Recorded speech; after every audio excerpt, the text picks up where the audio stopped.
Hello, everyone, and welcome back to S-Rank, the only home of video games. My name is Ethan, and as always, playing some video games. There's a lot we can do in this world, and I feel like it's a good time, a good use of I don't know what I'm saying here. We're playing Fairchild Channel F games once more. This is the third stream of these. This started off as an idea of, I like doing retro achievement hunting stuff. Now, I started this back in August, I feel like, whenever something like that over the summer. But the idea for this was I thought I was planning on doing one stream of getting like I optimistically assumed all of the Fairchild Channel F game achievements, considering how simple and quick it would be to acquire some of these, and that was foolish of me to think that. We're on stream 3. We've done Videocarts 1 through 8, as well as the built-in games on the console itself.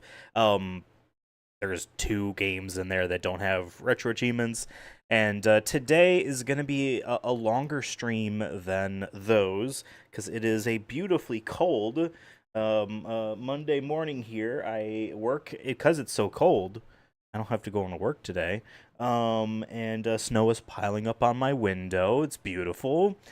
It's a longer day of streaming, so we're going to be able to do a lot more. I'm hoping we can go through Videocarts 9 through 16. Now, remember, there's only, like, let's see, officially, let's say 26, but I know that there's, my controller disconnected. It sat there for so long. It is not the Nintendo 64 controller for the Switch. It is the 8-bit 64 one, but it gets categorized by RetroArch as such. Yeah. Videocarts 9 through 16 is what I want to accomplish today. However, Videocarts 9, which we're going to start with, as well as 11 and 12 don't have retro achievements, so we're not going to play them for too long here. This first one, which I have loaded up here, is called Drag Strip, but the box art says Drag Race. So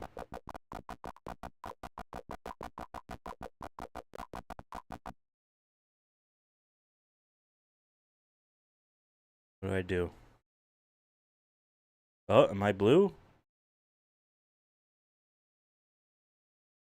I don't understand.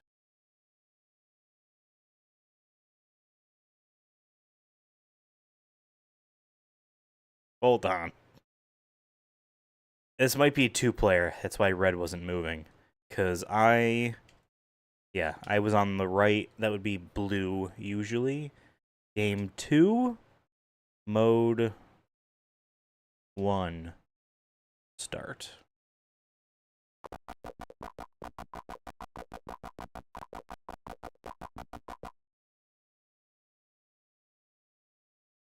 I just...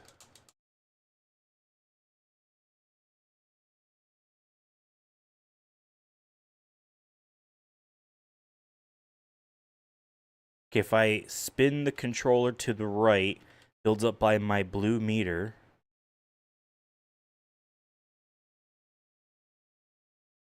I'm holding down the quote-unquote A and B buttons here, which is push and pull.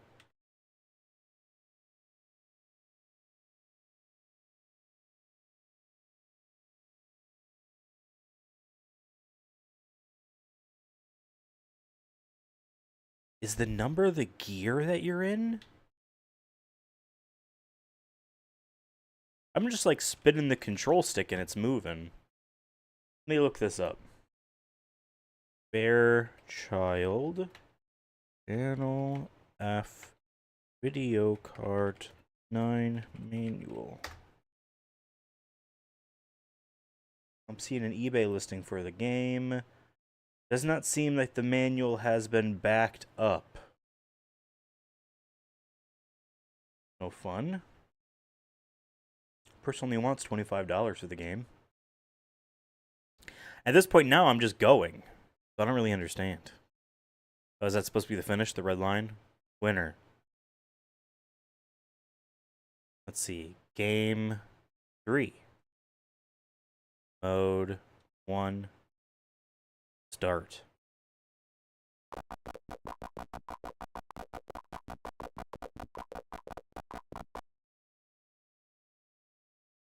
Blown.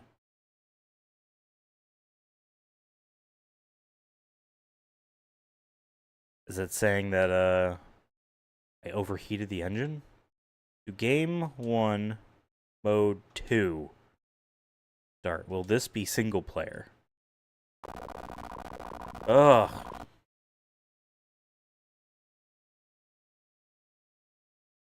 Oh, I blew the line before the countdown. That's what that means. So strange. Game 1, mode 2, start.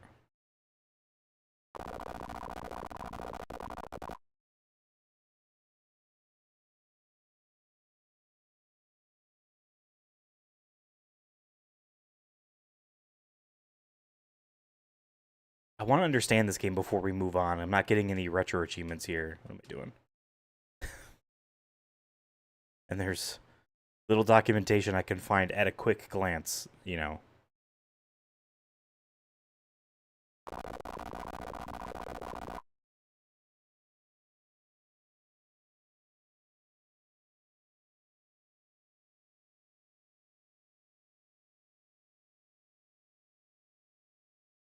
I don't really know what I did. I was like just spinning the stick and like I can change it to the gears somehow. I assume 0 through 4 are gears. Or is it just a general speed? But like I wasn't doing anything there. I stayed on 4. I didn't touch it.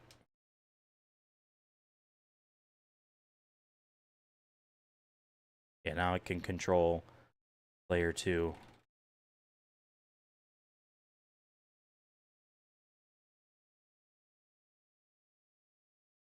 Uh-huh.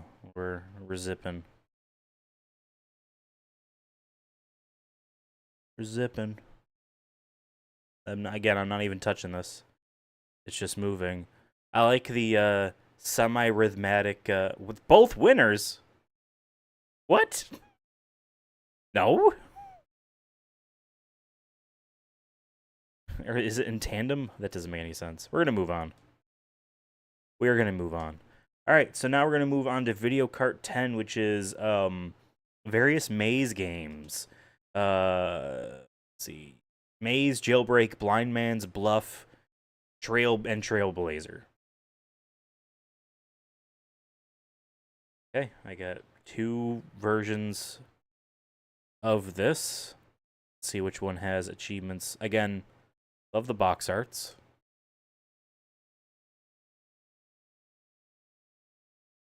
Let's see, that's a background. Okay, yeah, it recognized, oh, and it crashed. Hold the phone. It crashed. It didn't like that.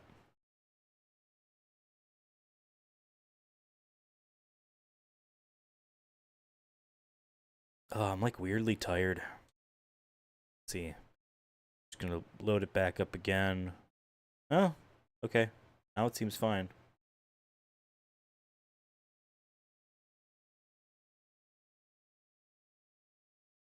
Yeah, I tried doing window capture, OBS streaming speak here. Instead of just like the entire monitor being captured, I tried having just the game being captured because that would and not having it be full screen because then that would like pad the notifications in RetroArch for achievements and whatnot. It would pad them, but it wasn't working right. It's some applications, I don't know, just fight it too much.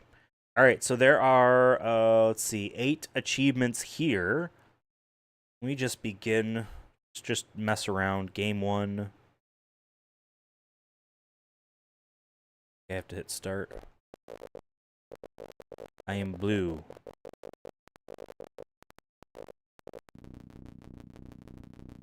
That is...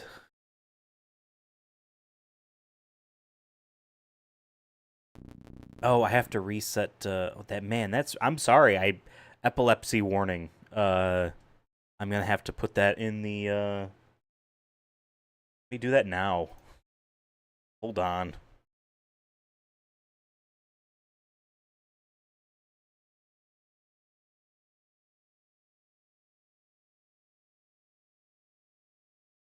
Which, should I just call this epilepsy warning?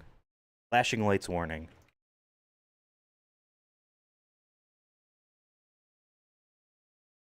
Because, geez. Let's see here. That is insane. And then I also need to reset the controls because I closed RetroArch. Yes, all on pull, please. And this will be rotate right. This will be rotate left. I want my stick to be the stick. C down, I like having to be swap controllers. Like, geez, man.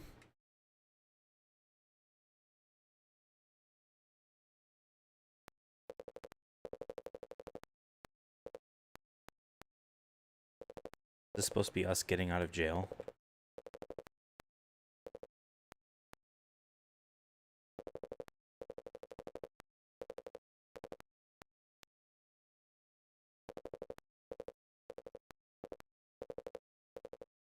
This is kind of interesting. I'm like building the maze.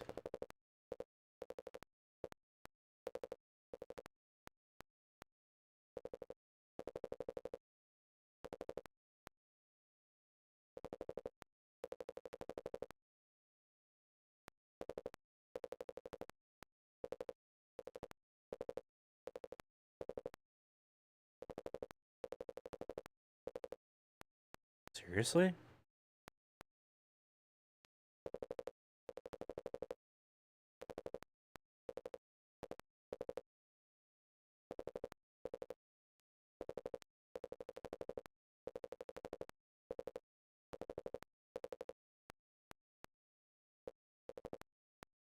I guess this is kind of interesting. Why am I even bothering with this? Oh, okay.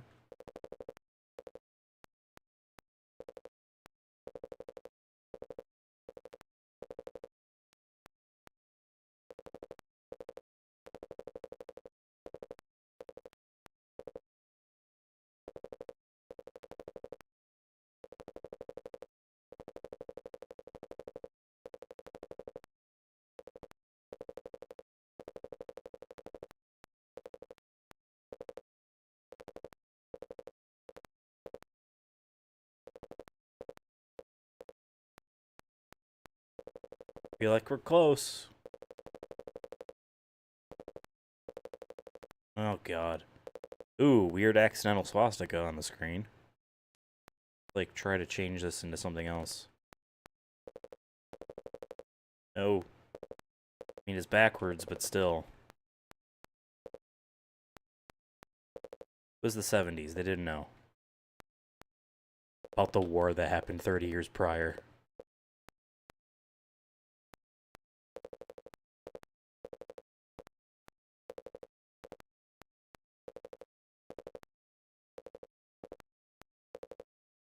Yay.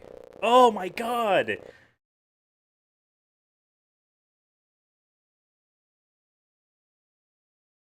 I'm so sorry.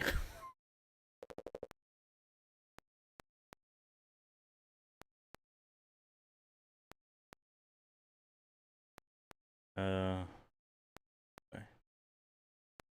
I was not expecting this game to be Strobe City.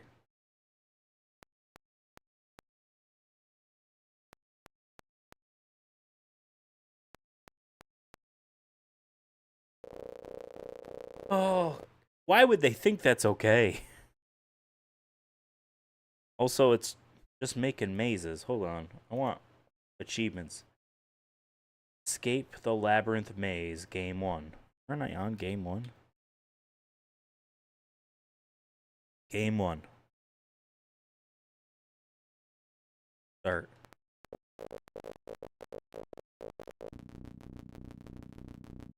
Okay, you can, oh, shit. Shit. That's so bad. That's so bad.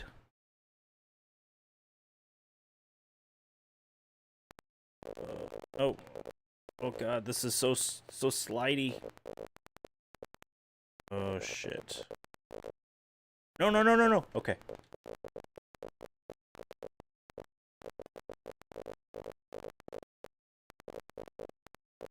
Aha. My reward is also a seizure.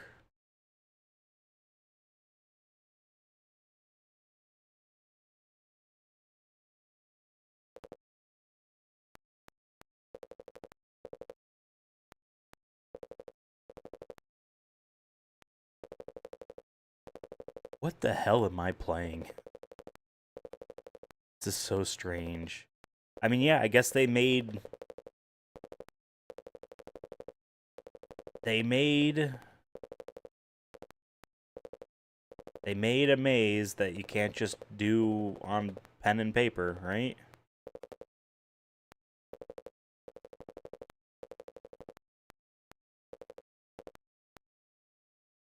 Like, you do need the video element of this. There we go. Oh!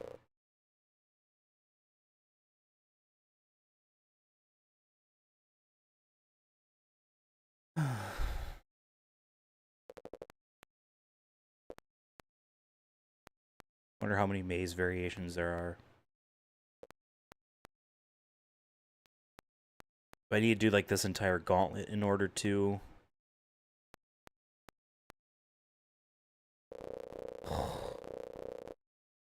Why would they do this? Was this maybe... to maybe be a little bit charitable, was this, like... that way. Portrayed differently on televisions of the era, you know what I mean? Is it an emulator quirk? I don't know, man. That's really rough. I don't get seizures. I don't have epilepsy. But Jesus Christ. Close your eyes. Sorry. Wasn't expecting this game to hurt anyone.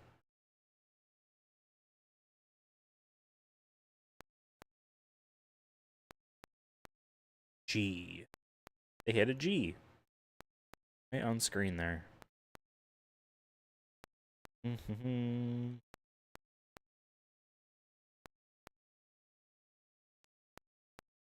Close your eyes.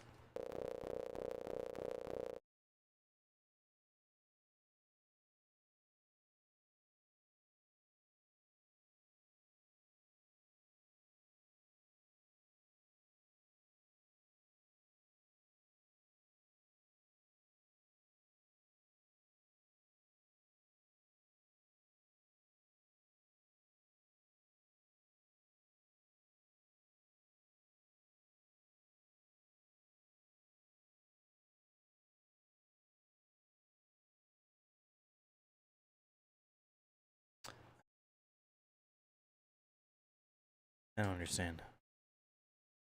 Just doing this forever.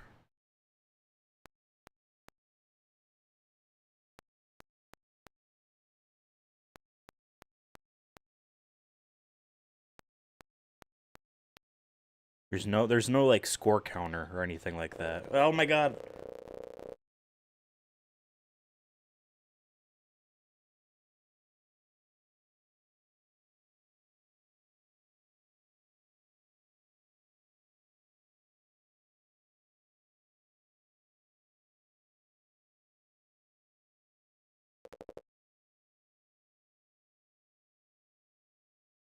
It's weird that the quote-unquote cat, which I believe is the green one, was like only in the beginning and then that was it.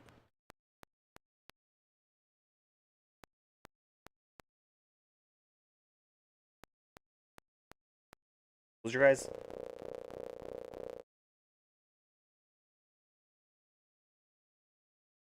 Alright, let me search for manual for 10. Okay, I have the manual for 10. Let us read it together. Okay. Your market set go. Okay, there are a few random things you ought to know. Each maze is randomly generated by the computer, and no two mazes will be alike. There is always a beginning, and an end to each maze. There are two mice, each with a distinct, different squeak. The left player's mouse is red and has a high-pitched squeak. The right player's mouse is blue and has a low-pitched squeak. Your mouse will squeak when it hits a wall. For a game can be played, two selections must be made. Maze type. Oh, so maybe I didn't, and the mode of play. Okay. Maze types. Maze, Jailbreak, Blind Man's Bluff, and Trailblazer. Right, I think we're just on a, like a playlist. Just, hey, you're playing the game. Um...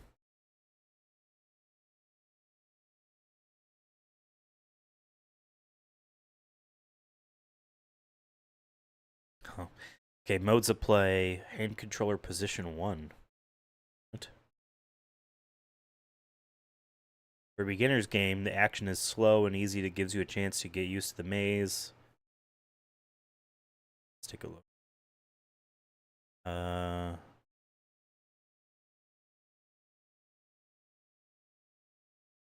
What's keyboard's button? What? How the hand controllers work? Yeah.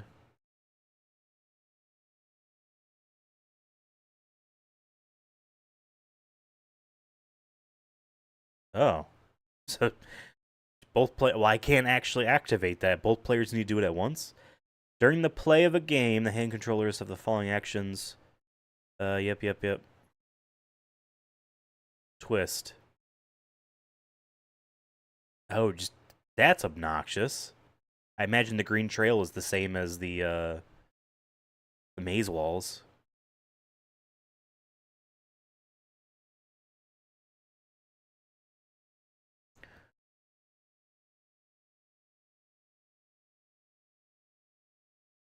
I see, because it draws the maze first, and then but it's really waiting for you to. Okay. Regular maze, and then cat and mouse.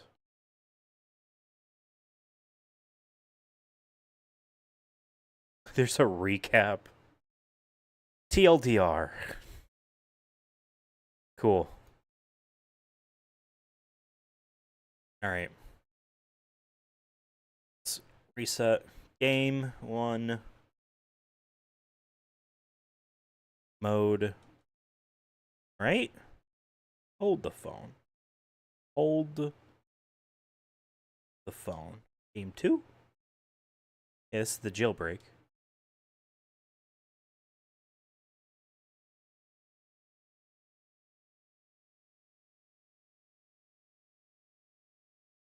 It's just automatically going. So hold on. What is... I thought I read this correctly.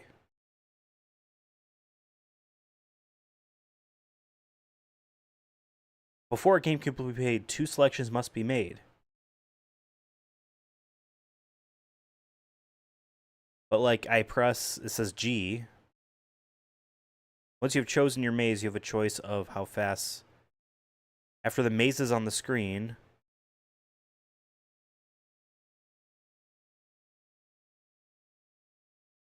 Oh.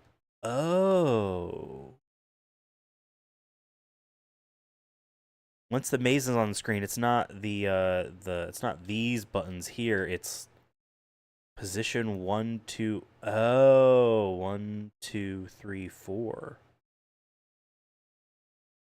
Huh. Weird. So I want to get right for a beginner's game. Keyboard button 1, keyboard buttons 2 through 4. What the fuck does that mean?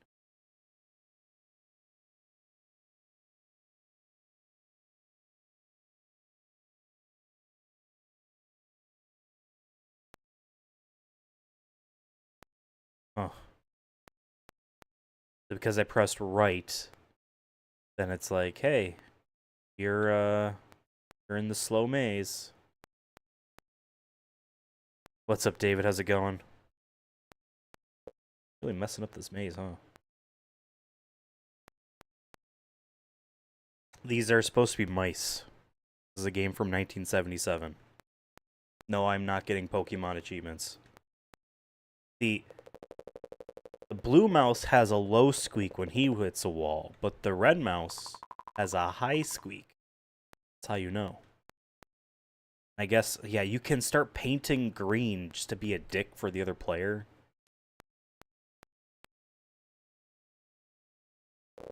Oh, Jesus. I forgot about that. Jesus Christ. Alright, give me my achievement.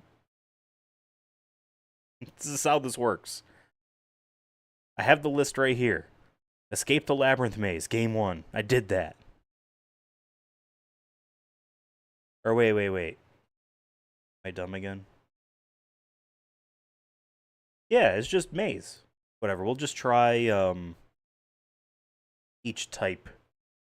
So I'll do up. Oh, this made it faster. Let's reset. Game 1.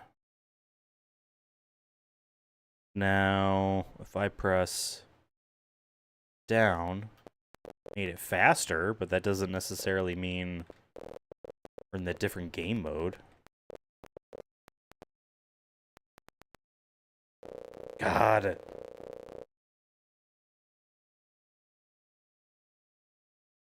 No bueno. Reset. I'll try game mode 2. There's other achievements to go for. This automatically is putting in the jailbreak one. This one's kind of interesting. It's a tad annoying.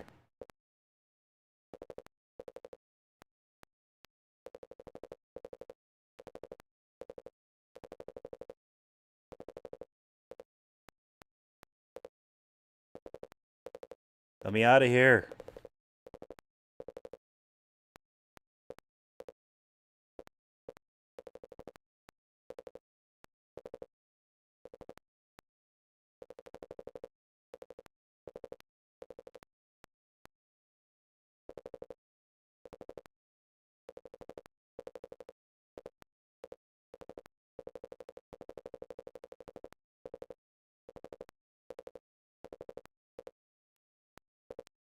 I really thought that I would be blazing through all of these games for achievements.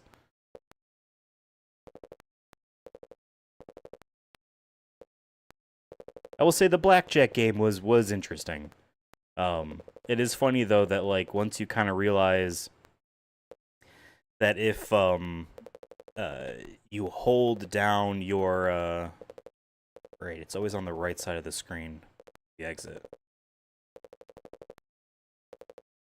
Once you like select a game and are immediately like holding down to start it, it will always pick like the first frame for the seed. So you'll always get the same hand. And I guess the same would be for these mazes too, right? If I buffered the input, so to speak. Let me out of here. I don't understand. It's the damn exit. If I were to buffer the input through here, resetting game 1 and immediately holding right, it would be the same maze every time, I believe. Is it just...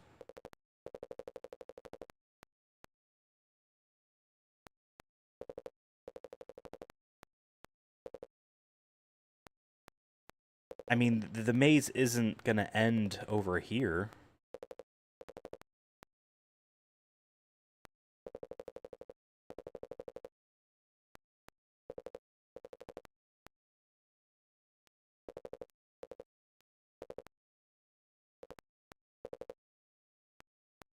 Right? It was always on the right side of the screen. We go around. Just at this dead end here.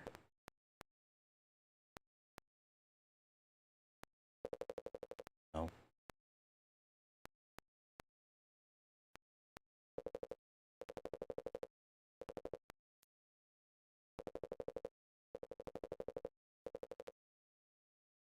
Reset.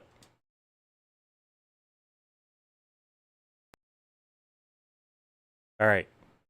Take a good look at this maze.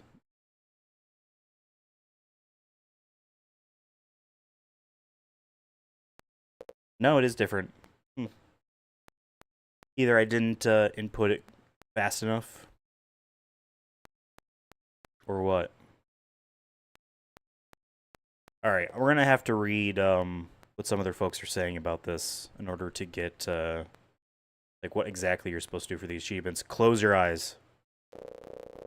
Wait till the sound is over. They didn't know about seizures back in the 70s. Alright.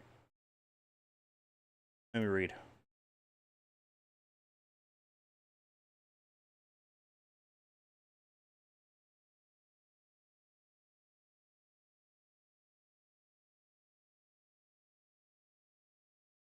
Oh, achievements can only be earned as the red dot. God damn it. Alright, let's reset. Reset. I don't think you need to complete them all in a row. I did a whole bunch in a row. That was... Okay, we're gonna be the red one. Makes more sense. There are 4 maze types.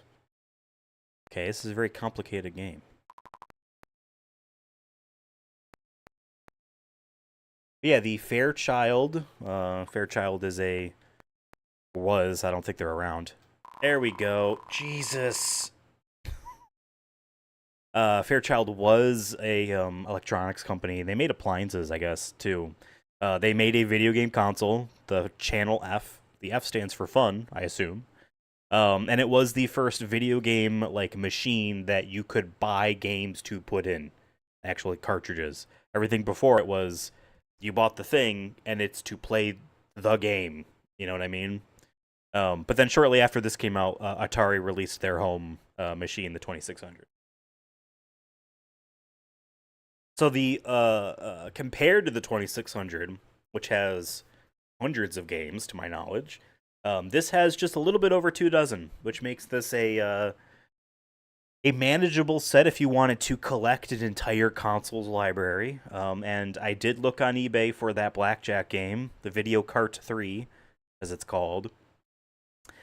And you're looking to spend, you know, a little under $30 for a complete box with the cartridge and the little manual in it. So, you know, I'm sure there's a couple games that are like, oh yeah, this game like was only shipped to these these states, you know what I mean, and therefore there's not many of them, and so, you know, I'm sure there's that case.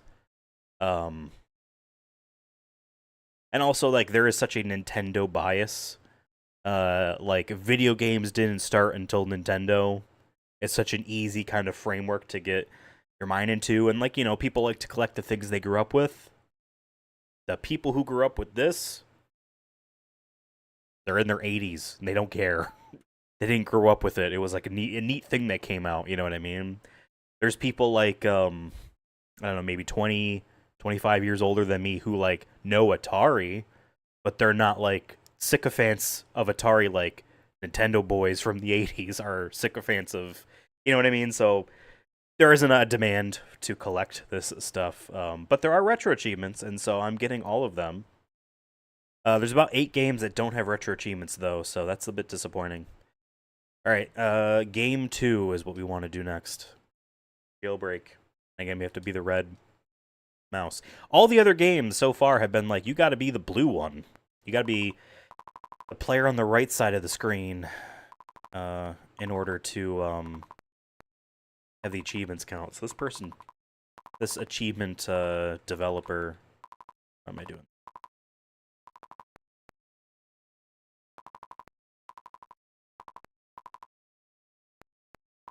And yeah, so this machine has weird controllers. If you picture like a TV remote, and you were to hold a TV remote in your hand like this, right? And ignore the buttons on it, like literally just a shaft, a seemingly rectangular shaft to hold, and on the top, and it looks phallic, there is like a knob, and there's forward, back, left, and right, and then you can push it down, you can depress it like a button, and pull it up, which is another button. I imagine there's just like a like contact, you know what I mean? There's a neutral state with springs, and pushing it down makes contact, and pulling it up makes another contact. I'm sure that's how it works on the inside. And then you can also twist, like you can spin the top. Like you can really go, sloppy style on that controller. And there's obviously two of them, and they are, I think, hardwired to the back. There's two models of this machine that are basically just like the revision was just like, oh yeah, you can hide the controllers inside the console as opposed to like hanging them from the back of the machine. And then there are these 5 buttons are physical buttons on the device. If you don't have a cartridge in it, you can play hockey and tennis. And then the buttons have just a general like one also is game 1 or to set the time limit. Button 2 is game 2 or what mode for the game do you want. 3, I guess, pauses the game if it was something that was like in motion. If I pause this, nothing happens. Like you couldn't tell. And then up here. And then 4 starts. Am I crazy? There we go. I'm crazy. So it's an interesting device. It would be neat to collect these games. Although I'm sure that there are 1 or 2 that are just like stupid expensive. And there's homebrew games that people made for it. Someone in 2004 ported. They made a version of Pac-Man. Oh, God. Someone in 2004 made a version of Pac-Man for this, a homebrew game, and then also a version of Tetris. And then, I think since Retro Achievements started, maybe I'm making that up, but there's literally, all the other games are from the 2020s. There's a version of Wordle in 2022. There's a version of both Threes and 2048. The Atari boxing game, I assume it's called boxing, and the picture looks like overhead sprites. Oh, there's a version of Centipede someone made. That might be neat. Another Space Invaders thing, I think. They called it F Invader. And then maybe some that are unique. We're going to go for those as well at some point. Alright, that was that achievement. Escape Blind Man's Bluff, Game 3, and then there's a Game 4. And then there's one of each of them while being chased by the cat. So, we're going to have to do those. Game 3. If you're watching this and you're like, damn, that's weird, hit the subscribe button. That's right, Blind Man's Bluff is when you don't get to see the walls. Please be a straight line. Straight line, straight line, straight line.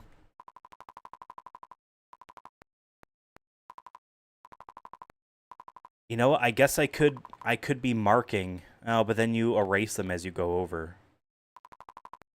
I guess I could be like doing the inverse and marking as I go.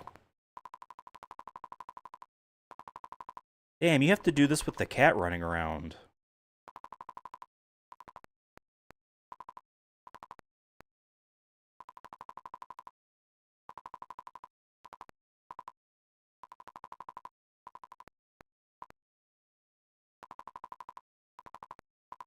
I don't know where I am. So far, if I were to rank the ones that we've done, I think the shooting gallery is, which they liked it so much they put it on 2 different cartridges. I think the shooting gallery is actually really neat, and it is, as I described in that first stream of this stuff, the type of game I'm surprised that they would release, they would have thought of to make, I should say. Because back in this time, all of the games that you're seeing are like recreations or amalgamations of like real activities. Hockey, tennis, Stuff like that. Baseball. How can we make racing? Can we put blackjack in here? That's what you saw a lot, and that the shooting gallery one, sick. Oh! The shooting gallery one is like this abstract thing. Like yes, like the visual on the box is like the BB gun and the rubber duck at the carnival. Like I get it, that's what it's supposed to be. But you're just an abstract line, and there's just a block moving somewhere over and over again, and you have just to time the button press to launch your thing to hit it. You don't get to do anything else, and it's such a weird abstract thing that seemed to me more like something someone would have designed like as a homebrew thing. Like, what would be something interesting we can do with this limited hardware? You know, that would be a fun challenge, an actual challenge to people who played video games and not just seen this weird electronic amusement. You know what I mean? Because again, like it's very easy for me, and I have said this before, but console gaming, so not arcade gaming, which is there's just a couple year buffer before I say, you know, console gaming as in like whatever. True video games, as you know, many people might associate Nintendo Entertainment System or the Famicom in '83 as like the beginning of video games proper. Arcade, you get a buffer of like 4 years, maybe generously just bump it down to 80.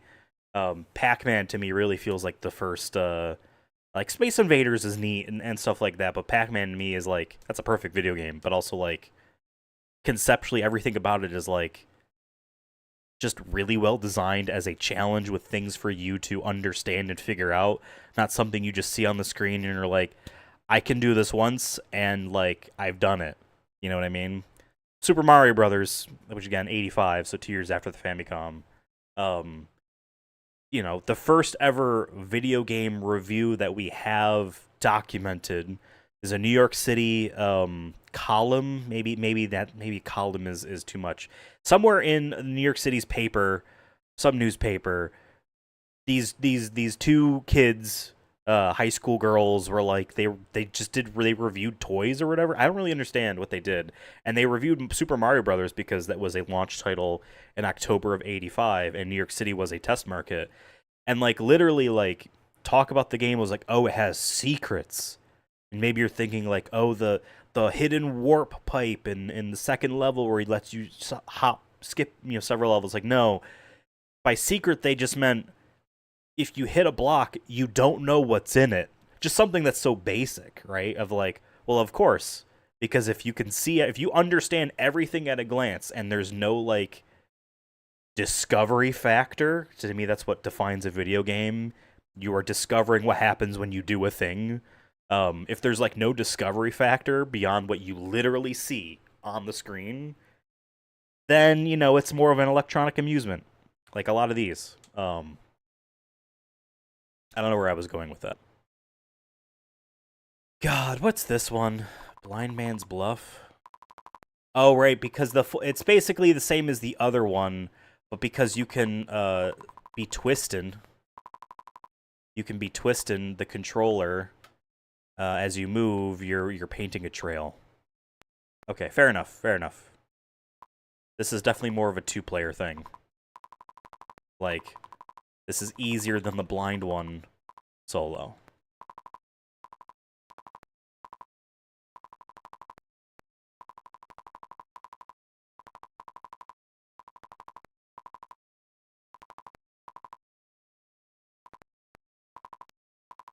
Yeah, Space Invaders is a monumental video game achievement. It is a challenge. It is fun, but it's one that like doesn't hold me nearly as much as like Pac-Man does. And then when Namco ripped off Space Invaders and made Galaxian, it's this okay, cool. It's in color. It's supposedly the first arcade video game in color. Space Invaders is sort of in color in the sense that they put colored cellophane tape strips over the monitors to make each row of aliens, of invaders, be a different color. But the game was 1-bit white on black sprites. Galaxian was in color, sure. But even then, that game is fun and interesting, but only to a point. It's only when they then took it a step further and made Galaga where it felt like that was a real challenge. And something that was worth, like, repeat plays of, and not being bored as much. I don't know why I'm going over here. I need to find the exit.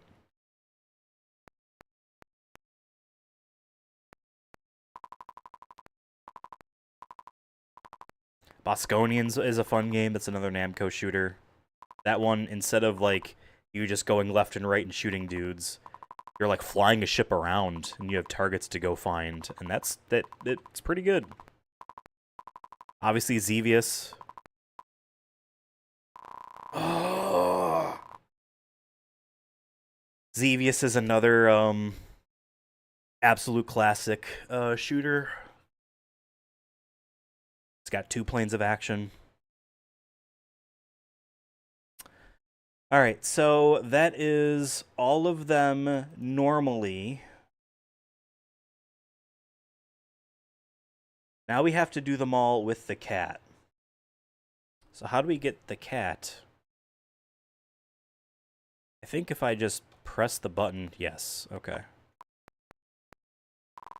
The green is the cat.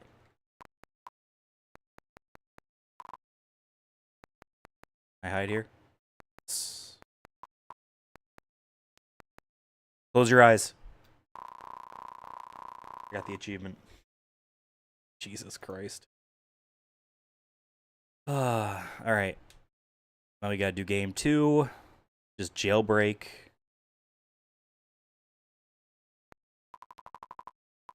I don't see a cat. Hold on.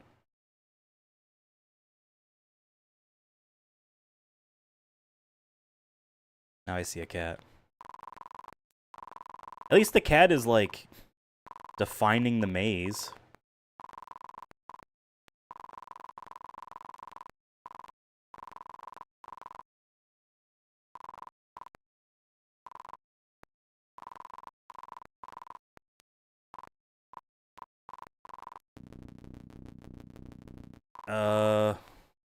Right. Shit. Oh, fuck. Don't go this way. Damn it. Close your eyes. Restart.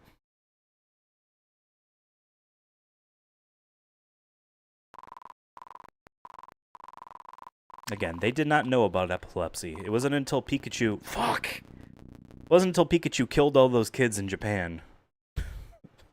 Did they learn about the importance of video electronic games causing seizures. Granted, it was an episode of the cartoon. It wasn't, Shit! It wasn't the game itself.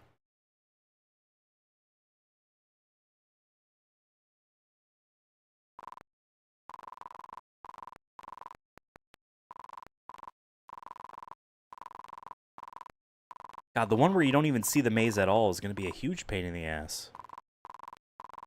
Okay, am I just stupid here? How do I get out? I've hit every wall. I've hit every wall. I've hit them all. Down, right, right, right, up, up, up, up, up, right.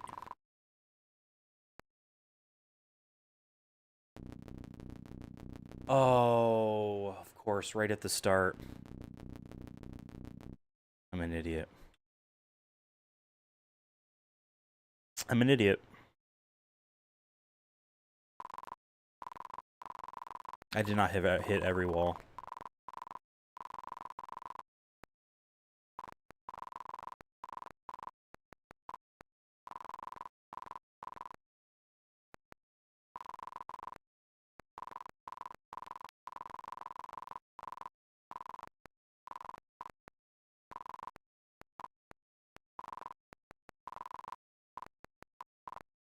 Wait.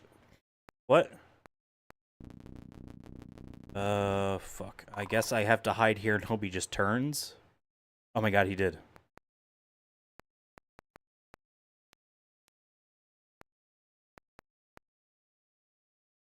No, that's a dead end! Fuck!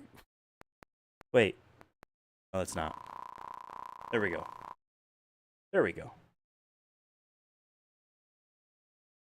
Alright, now we do the one where you don't see the maze at all.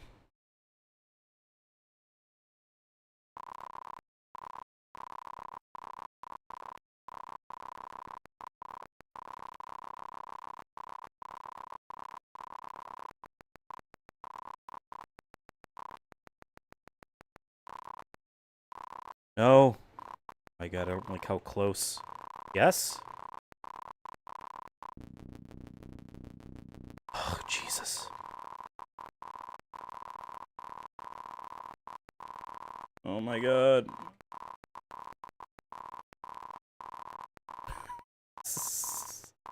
No, I'm just going backwards. Wait, what?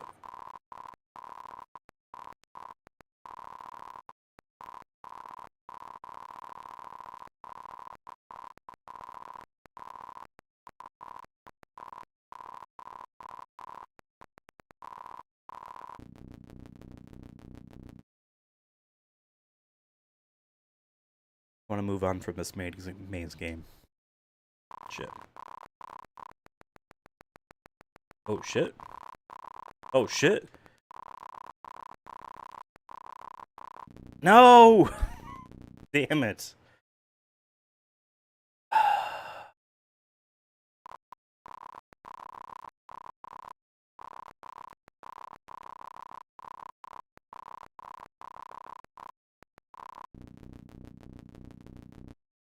Sometimes it just be like that, you know?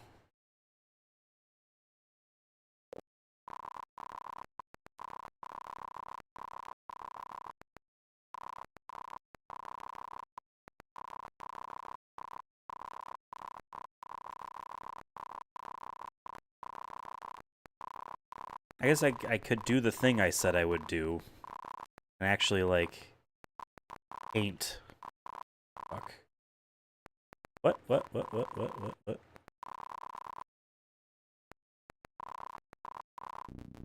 Now it got me. I guess let me try painting, the way here.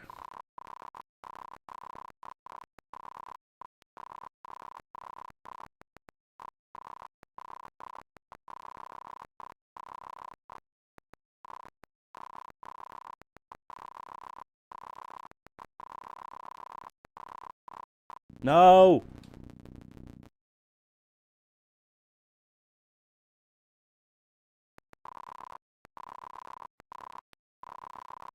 Wait, if we...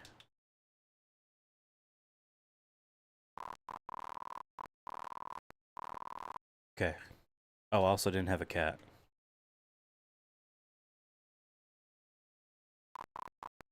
Hey, we got the same maze. I can use this to solve the maze, I guess.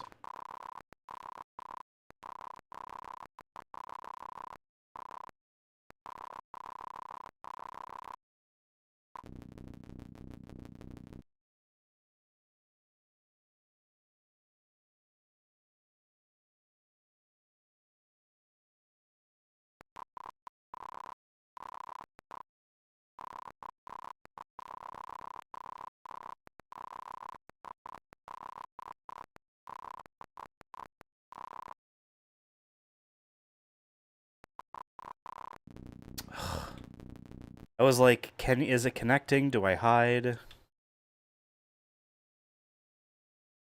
No, not the same.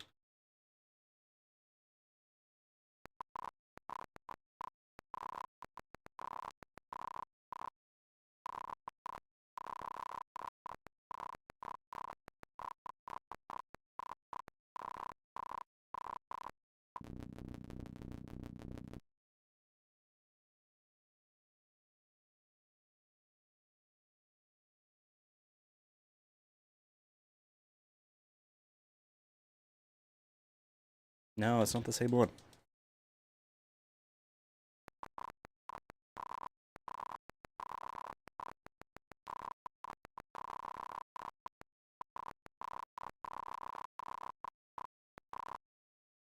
Alright, let's wait for him to pass.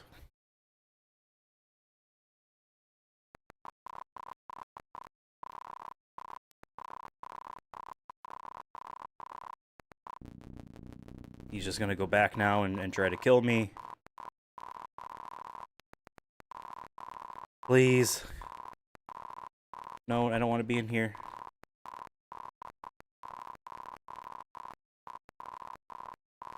No! Fuck.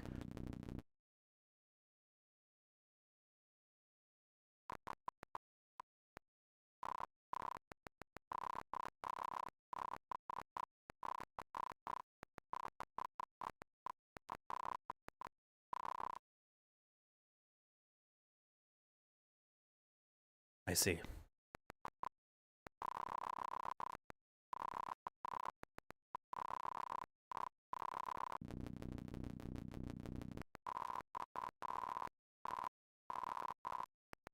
Yes! Your reward is just the strobe lights of death. Jesus. Okay. Now it is the fourth one with the cat.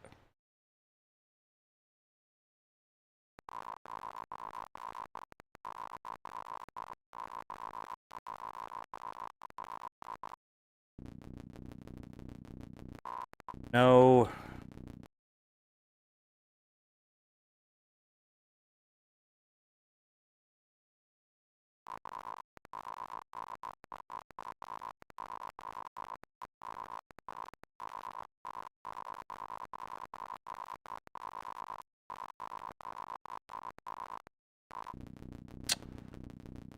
Move so fast.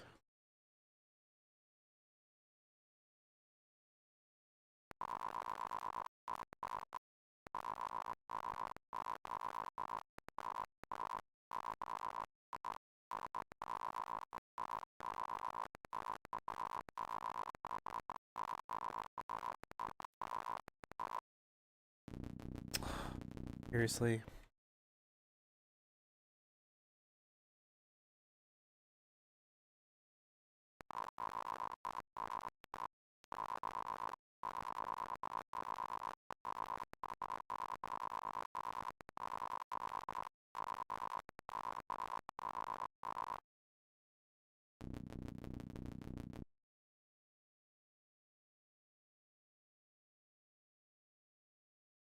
Alright, let's try this again. Wait, this is the same maze. It's the same maze. It's just different. Okay, I understand.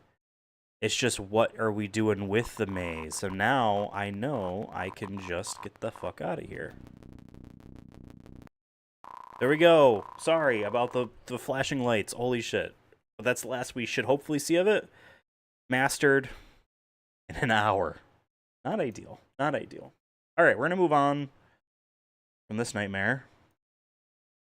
The next two games here don't have retro achievements, so we're only going to play them a little bit. Our first one is Backgammon and Acey-Deucey, apparently. Here. That is what the controller looks like, by the way. Looks like that thing. Oh yeah, here we go. I've never played Backgammon before. So I'm glad I don't need to get achievements in this because I wouldn't know how to do it. But we're gonna try it out for science. Play it a little bit. Yeah, it's this weird one where you have the different like are they arrows? It's a physical board, like wooden thing on the table. And you have like balls in here.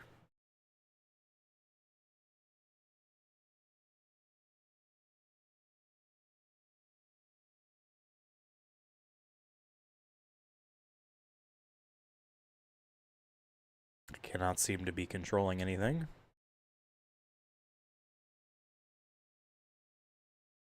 Let's see. Game 2.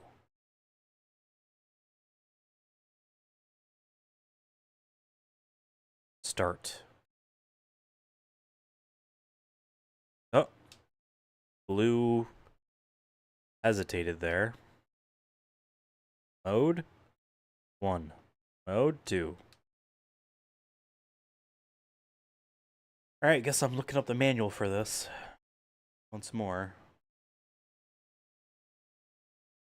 For which there is not a manual of. There is one for 12, though. So I want to be able to get this to at least do something before I brush it off and move on. You know what I mean?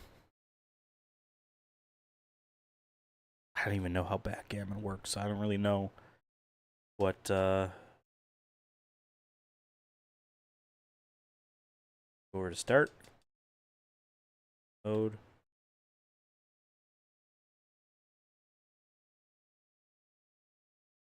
Again. Oh! Okay. I got 32 points.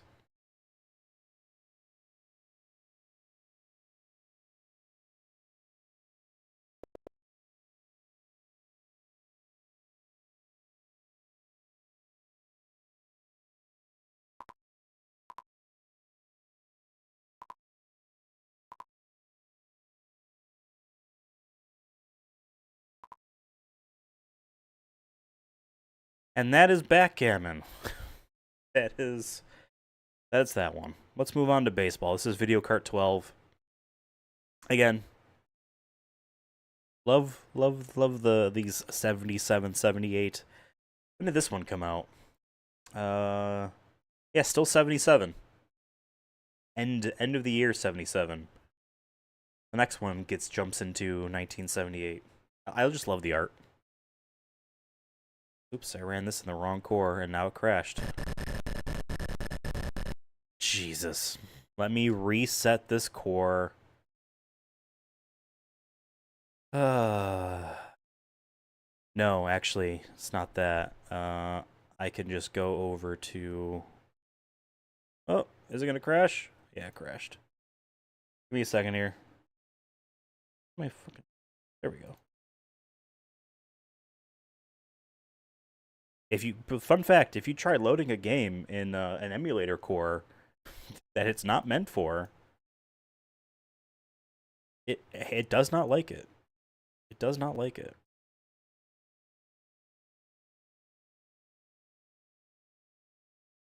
Back over here.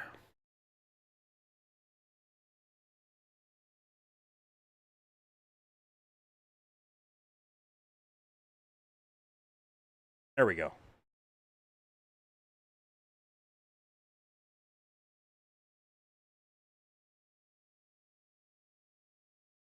Interesting, this one just starts you off. I mean, even the box just says there's one game, 2-player baseball. Excuse me. I need to set the controls again.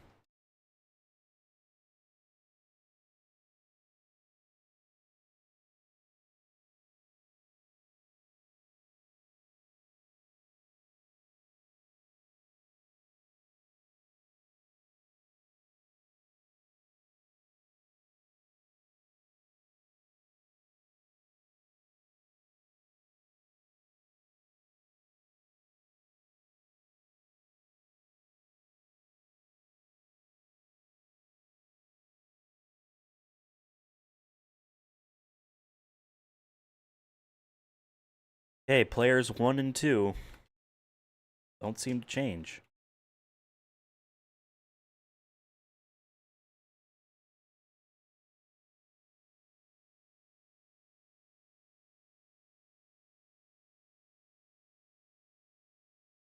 Wonder if the reasons why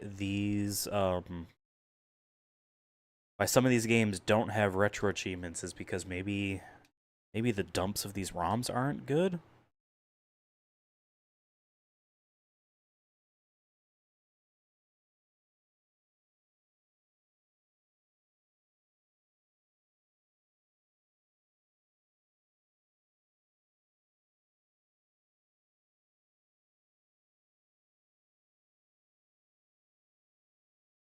That's supposed to be baseball. Whatever, we'll move on.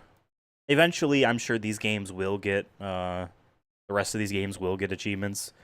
There'll be more information. Actually, well, you know what? Why don't I just search? Yeah, there was one for baseball. Hold on, let me open this up. Let's give this a fair shake. Close the menu. Let's open this up.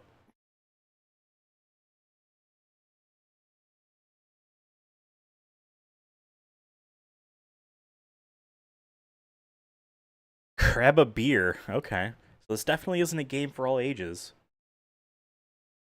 A press reset and a red 1 will appear in the middle of the screen, along with 2 scores in the lower right and lower left corners.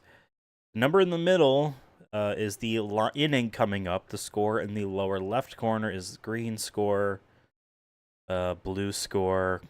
Go. Both players must push. Oh, that's why, because it's 2-player only. We both have to be pressing the push button at the same time. That's why.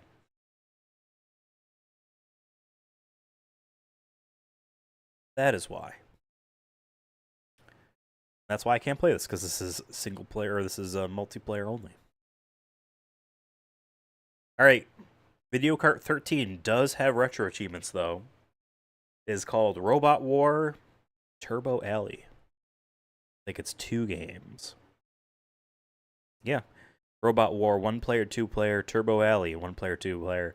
That is straight up a R2-D2 ripoff. Right there on the box. You'll love to see it. Okay, the achievements for this. There's 12.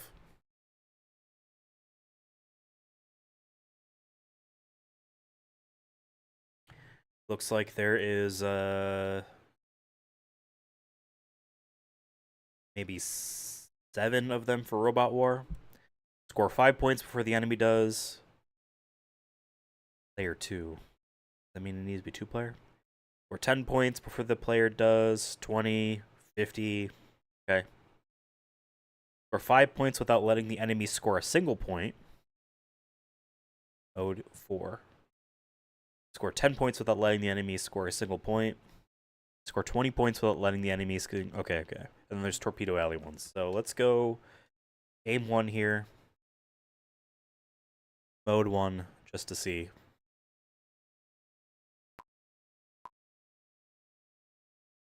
Oh, what do I do? I could move. And the red ones are just on me. Okay.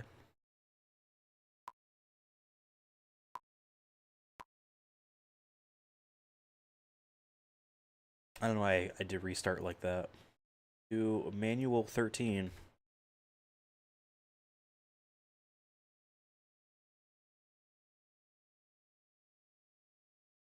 Someone has uploaded this to Flickr. Remember Flickr?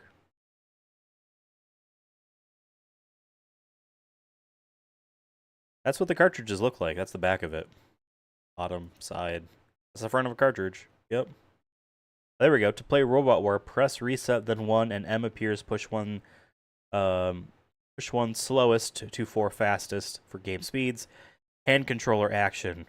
Right controller for man, left for robots. Man must move for game to start. Left, right, forward, back. Diagonal movements for man. Robot has these plus pushing, pulling, and twisting. Stops robots as long as knob is held in position. Computer controls robot until controller is moved. Release controller and return robots to game control. 1 point each round.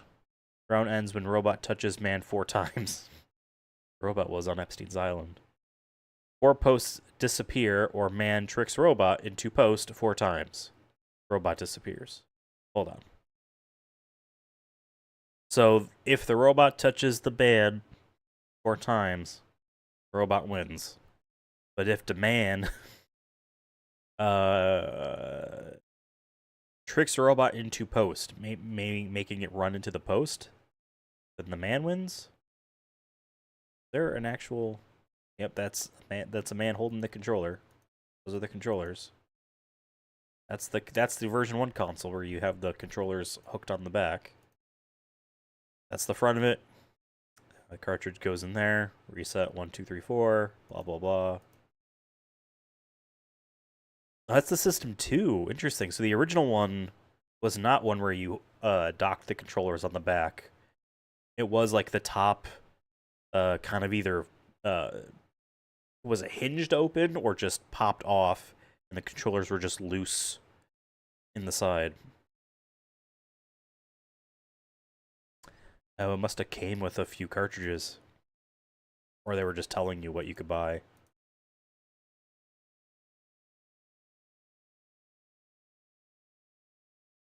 Oh, the controllers do plug in. Interesting. I'm surprised that they weren't hardwired. What? I'm now just looking at this man's, like, flicker history. Yeah, okay, I think we're done. Alright. We understand what we need to do, I think. Mode 1.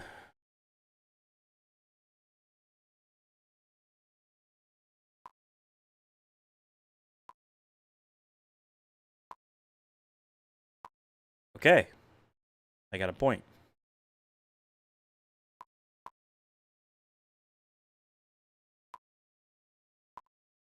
Okay. Very simple. I'm the green thing. No. No, no, no, no. And I just need to trick the... Oh, God, it wraps around. And you just trick the reds into walking into the blue. Where am I?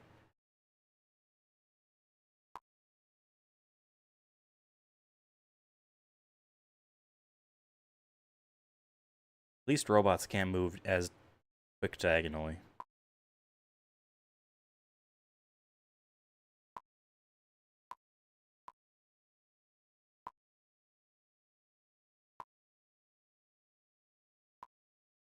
Okay. We're on the right path.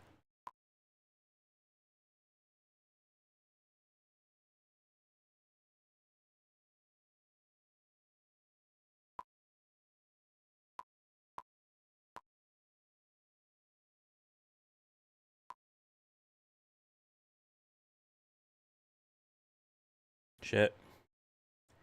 It's randomly deciding where to put like the player and the robots every single time, and like it loves to set the robot literally on top of you.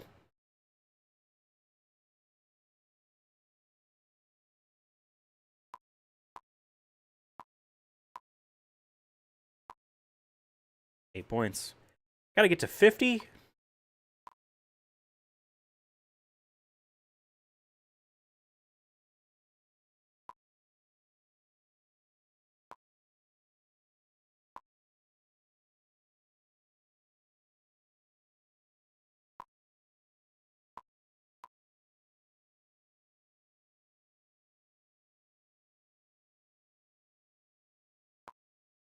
Okay.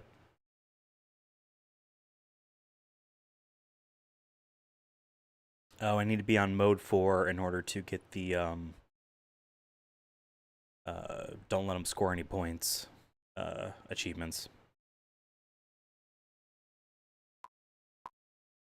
Sometimes the posts disappear.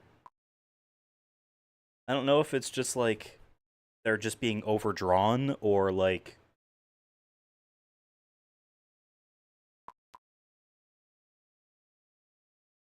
that one just evaporated it.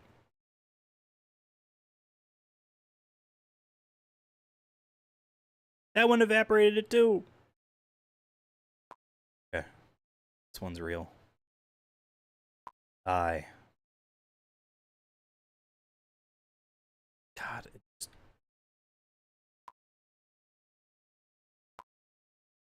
counts for me.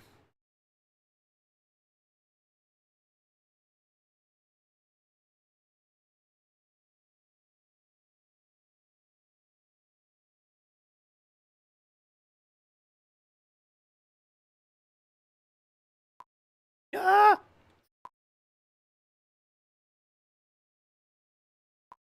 Okay. Yeah, 20 and then 50. God. All right.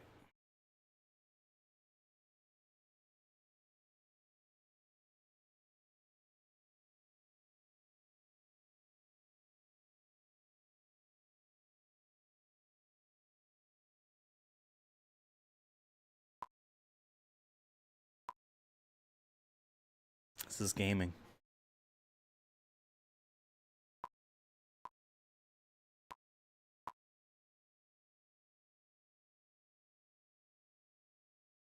I'm curious, like, we're supposed to be a man. The green is supposed to be a man, and the red is supposed to be robots. Right, and we saw on the box art a pretty shameful ripoff of R2-D2 to represent the robot, I guess. Am I?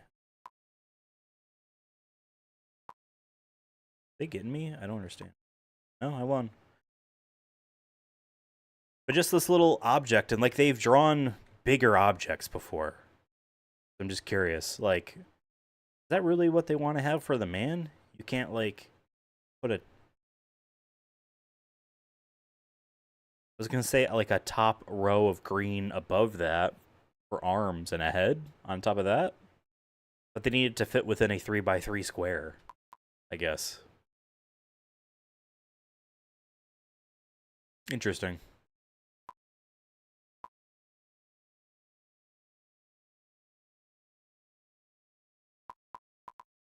Okay, Robot Chase 3, 20. I must be underneath. I still win. We're on our warpath here. This is 1977's gaming. They didn't have Black Ops 7 yet, you know?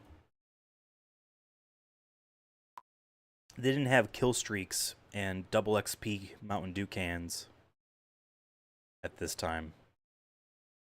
They still thought cigarettes were healthy, you know?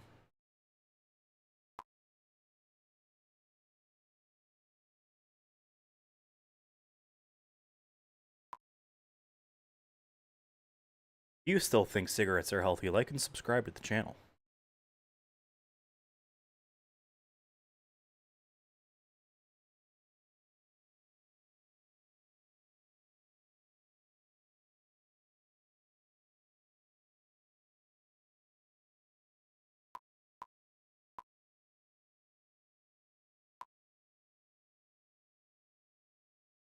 Oh shit. Okay.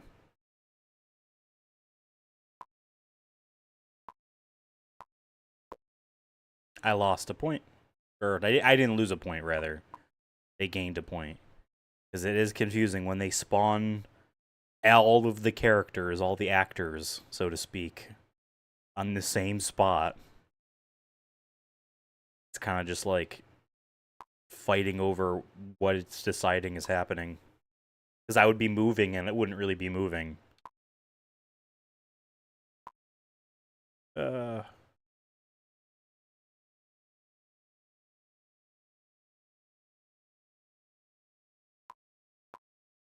Robots are stupid.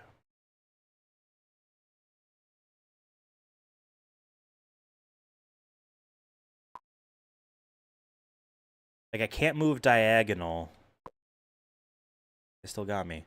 Can't move diagonal when the robots are on top of you. But that's the only way to move faster than them.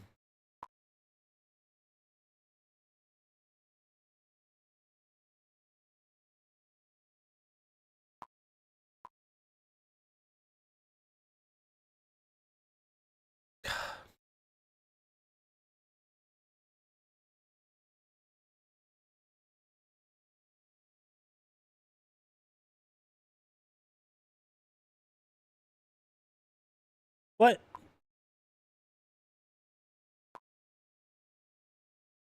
Oh, I just stopped moving? Oh, and I won. It's not drawing the posts correctly. Must be one over there.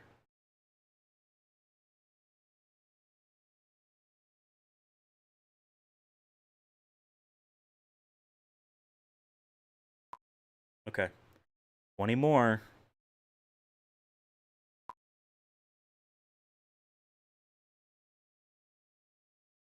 Okay. Oh, there's... Okay, I thought there was one there. It wouldn't let me move. Okay. Good. Good. Yeah, after that Pokemon Snap Retro Achievement stream, I did look at the subset of perfect picture achievements, and I'm like, well, I don't necessarily need to get all of them, but it would be cool to say, like, I got a couple of them. And so I started to look, like, what's the Pokemon that appears at the beginning of one of the courses, you know, that would be easy to just, like, repetitively, like, do the motion over and over again of trying to figure out how to get into position and whatnot. And on that first course, you can get Doduo right away.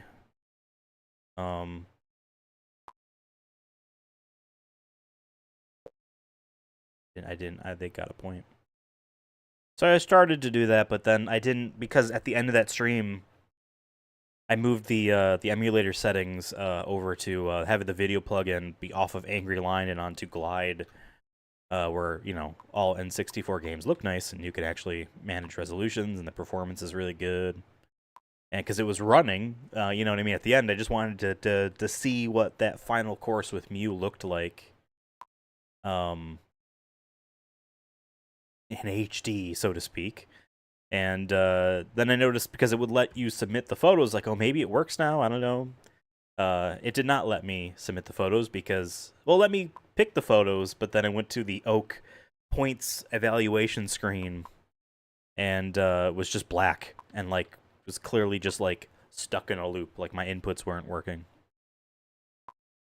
So I'd have to move the settings back down, and that kind of made me like, well, maybe I don't want to do this right now. Maybe I'll do this another time. So we'll see. It would be fun to go for a few of them, because the way the subset achievements work, in terms of, like, their point values, like, yes, there's a raw point value for every retro achievement, but there is also then a secondary score, so to speak, that's like, I don't know the exact formula, but it's basically like taking in account of how rare it is, in relation to who that has played the game has that achievement. You know what I mean? So there's like a percentage multiplier being added to the actual base score, to apply to the retro ratio, I think they call it. And because subsets are not something everyone plays, although now it'll be easier because multi-set is out of beta, and you don't need to patch any ROMs for them. I guess there were posts over there that were hidden. Like, it is, you'll get a lot of points for even just getting a few from a subset. I thought of it. Maybe I'll go for it for a couple of them. They'll be worth a lot. Also, I looked over for the first time in an hour and a half at OBS. Glad to and pleased to see that you can still hear me. Because yesterday, for that Metal Gear Solid 2 Platinum trophy run, I was so happy and thankful that I was able to finish that after 20 streams and 13 and a half years. I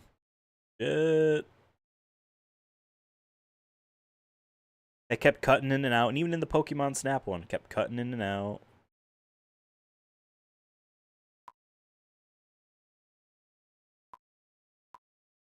Okay, I guess there's one here somewhere. Okay. Well, that's good.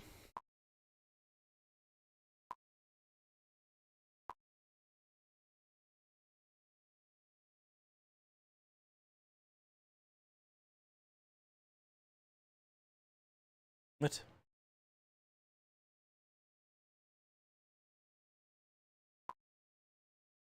$42.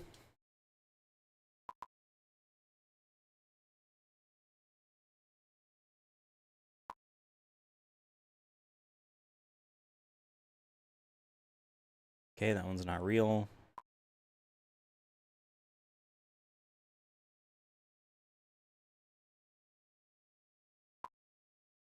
That one is real? Okay. I was looking at the wrong thing. I've been working on Pokemon Gold in the background, little by little. I actually took a break and did the entirety of Dragon Quest, or Dragon Warrior as it was known in the United States, for the NES, and then did it again for the MSX1. There's an MSX2 version of the game that would require, honestly, a day like today where I can play it all in one go, because there is literally achievements for beating the game in one go, because the Japanese versions of the game, both on Famicom and on obviously MSX, are passwords, not saves. The MSX2 achievement set is like, yeah, in one go, basically in one session, meaning turn the game on, never hit reset, never turn it off, which you would need to do for a password. Beat the game without dying, without resting at an inn, which would, refill your HP and MP. And then there was something else too.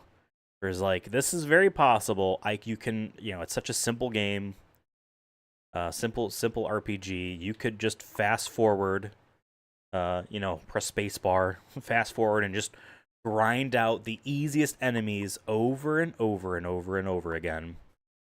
Use the free MP refill at the castle instead of resting at the inn, and then manually casting heal on yourself. Like, you could do it. I could do it. But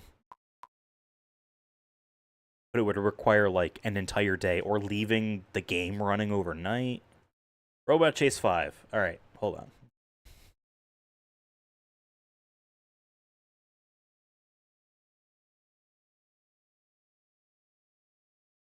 Okay, we just need to get to 20 points now without letting the robots gain any points at all.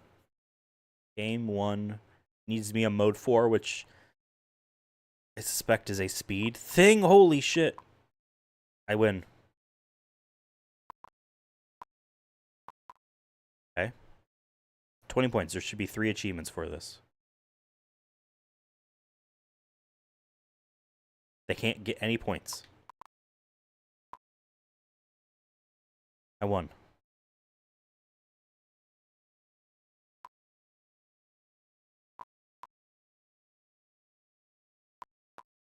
Okay.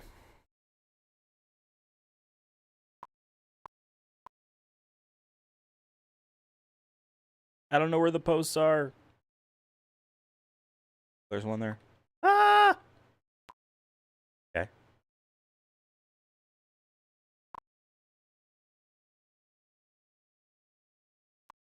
Ah! Okay. Stupid. At the speed. Ah!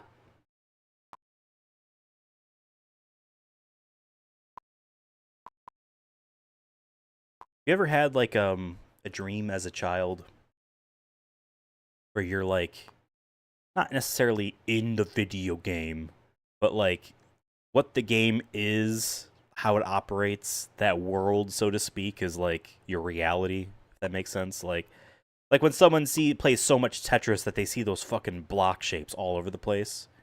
You know what I mean? Imagine if, like, you had a nightmare where that was essentially this. Yeah, I was gonna say, that's over there somewhere. I keep bumping into it. I'm just this green thing, and I'm being chased by red things, and it's endless, and it's so fast, and I need to be on my fucking ass. They're on my ass. I need to be on my game. Whatever. It's scary, man. You don't understand the hell I've been living in. Okay. 20 now.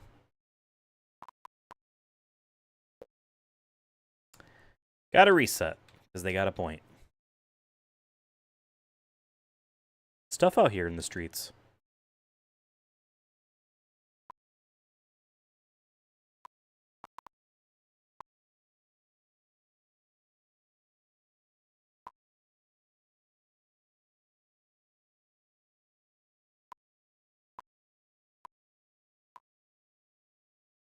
At least this moves literally round by round faster. Okay.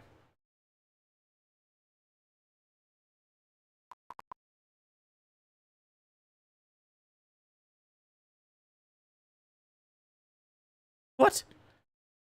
You just evaporated that. Get off of me.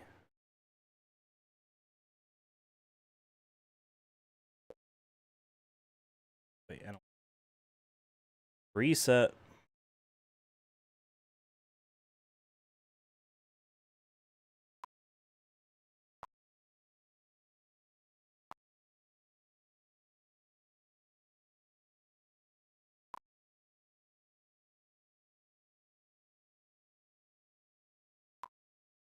Okay.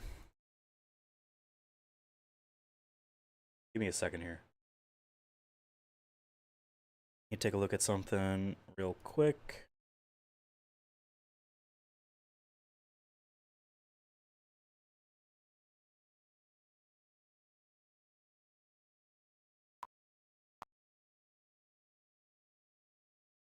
It's when all these posts are gone, or like the visually gone, and they're just like invisible.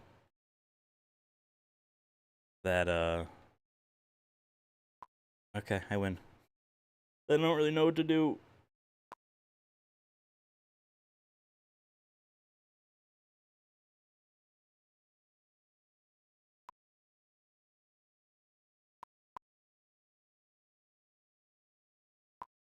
Like they're being drawn in the incorrect places.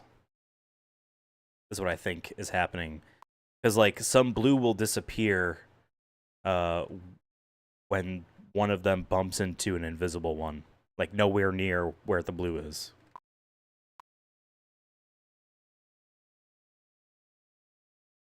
Ah.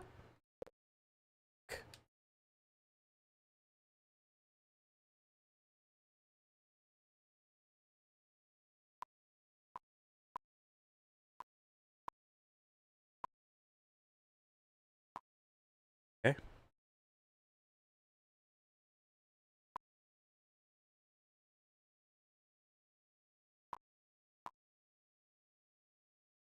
Managed to get to 11 or whatever it was. Need to get to 20.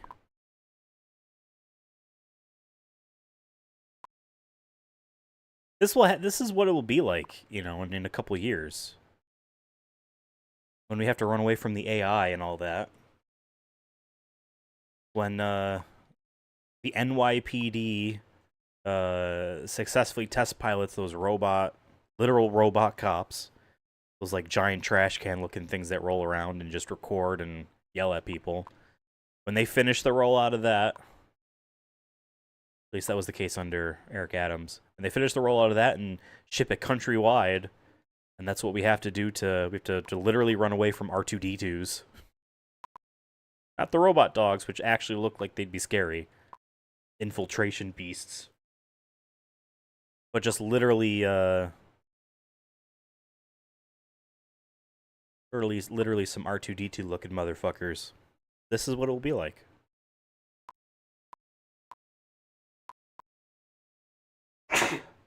Sorry, I did not have time to mute that. Ugh. Ugh.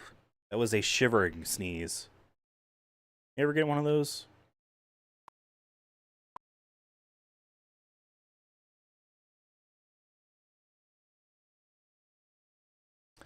Oh, okay.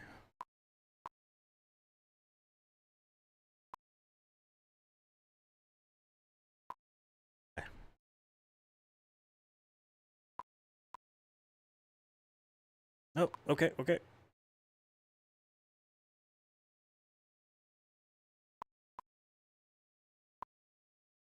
When the robots bump into each other, I think is... Okay, I stole one. When the robots bump into each other, I think it just respawns one of them. But I don't remember if that's like one of your win conditions as the man.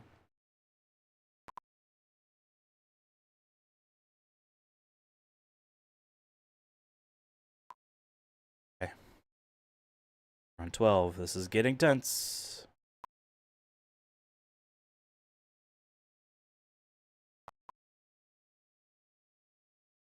Oh, okay. Yes.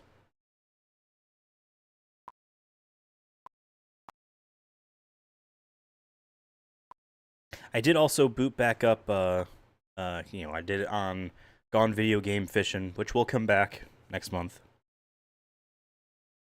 I booted back up again, David Crane's Fishing Derby. Damn it! Oh, they got a...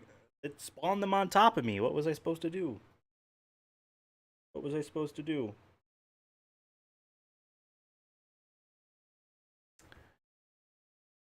Gotta restart now. Right, it is 20, right? Or 20 points, yeah, without letting the enemy score a single point.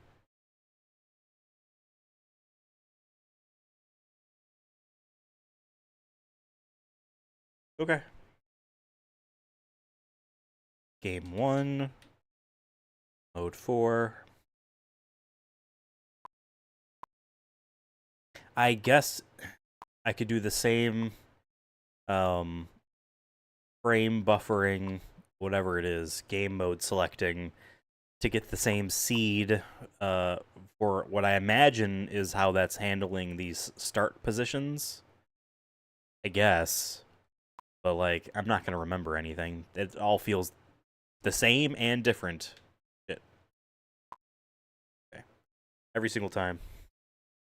That's just life. It all feels the same and different every single time.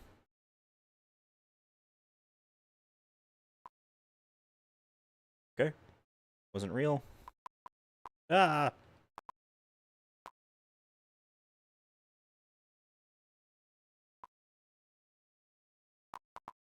That'll be the name, the title of my memoir. It all feels the same and different every single time.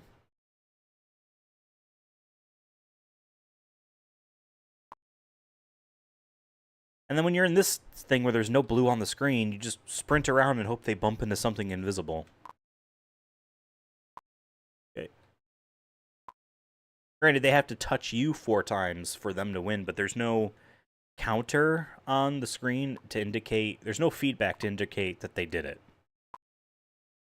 You know what I mean? It doesn't even make, like, a plonk sound.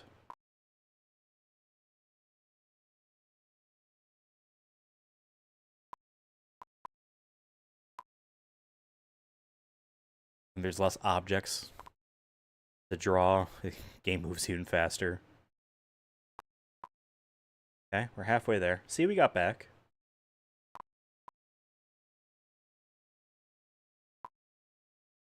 Got back to generally where we were. Yeah. It's... I'm not built like this. Can't run from the R2-D2 robots this fast. The fuck? Okay. Okay. 1 left. Okay, okay, okay, okay. Oh, they're all on top of me, aren't they? Okay. Heal, please. Okay, 15. 5 more.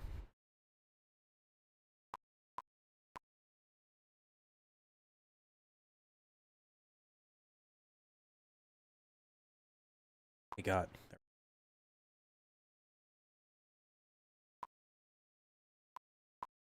Oh, okay. No, that's... Oh, okay. This game is just a crapshoot sometimes. Okay. Run into the damn thing. That one wasn't real.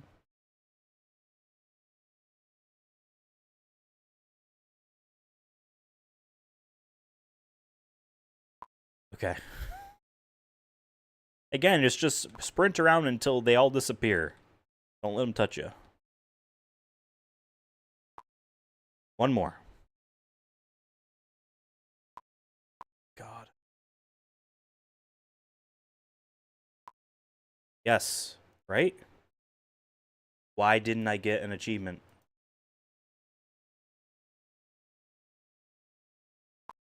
I guess I will... to round 21.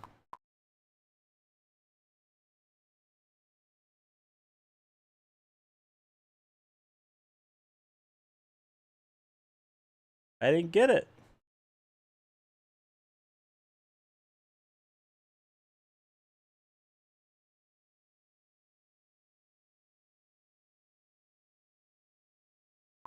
Maybe I just keep going?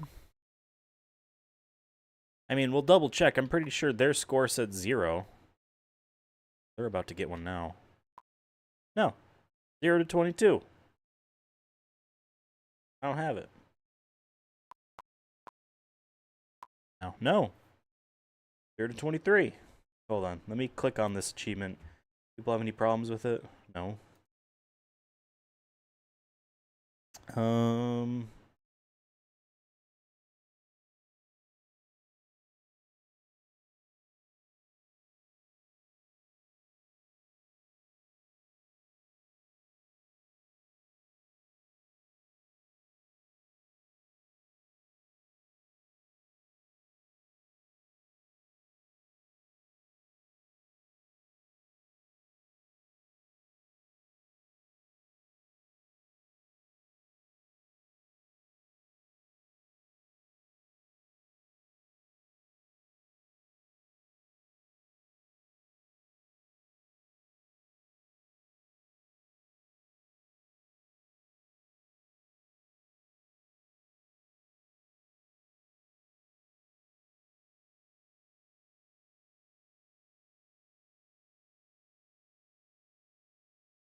Oh, really?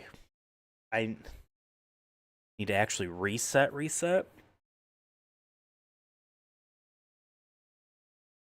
guess we're trying it again. Thought I was free. There's a second game in this cartridge too we need achievements for.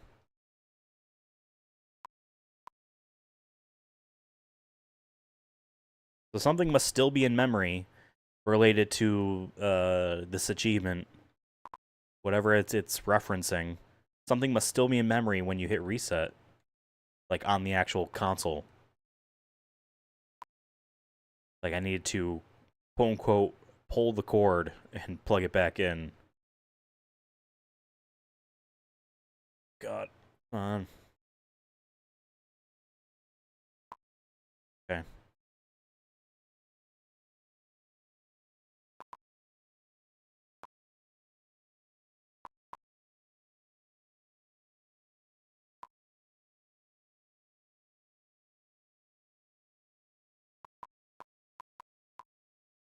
All right.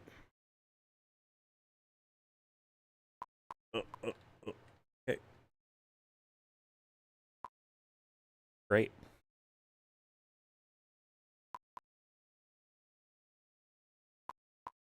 Great. Thank you.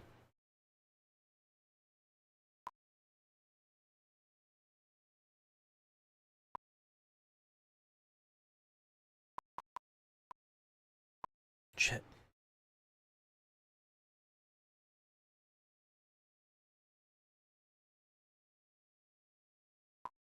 Okay. So whatever. Obviously, I'm just doing it again. Hey. Let's take a break. I'll be right back. Give me like 3 minutes.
All right. Let's do this again. Game 1. Mode 4.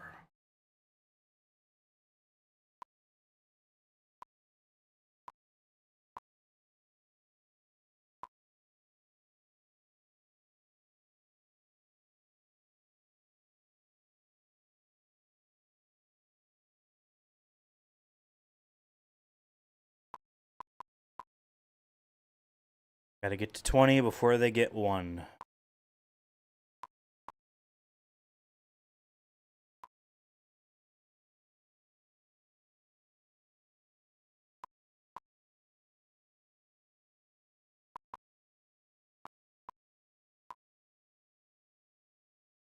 I call this the warpath. We're on it.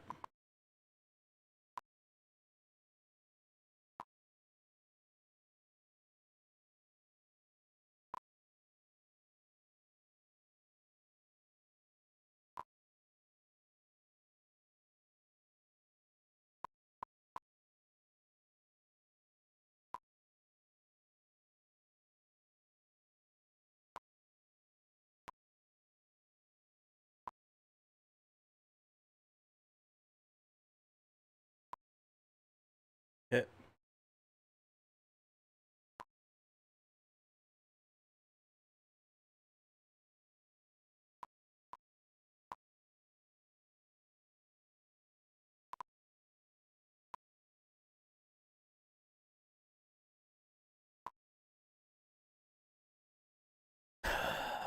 Video games. Am I right? I could be doing like Mario 64 right now for retro achievements.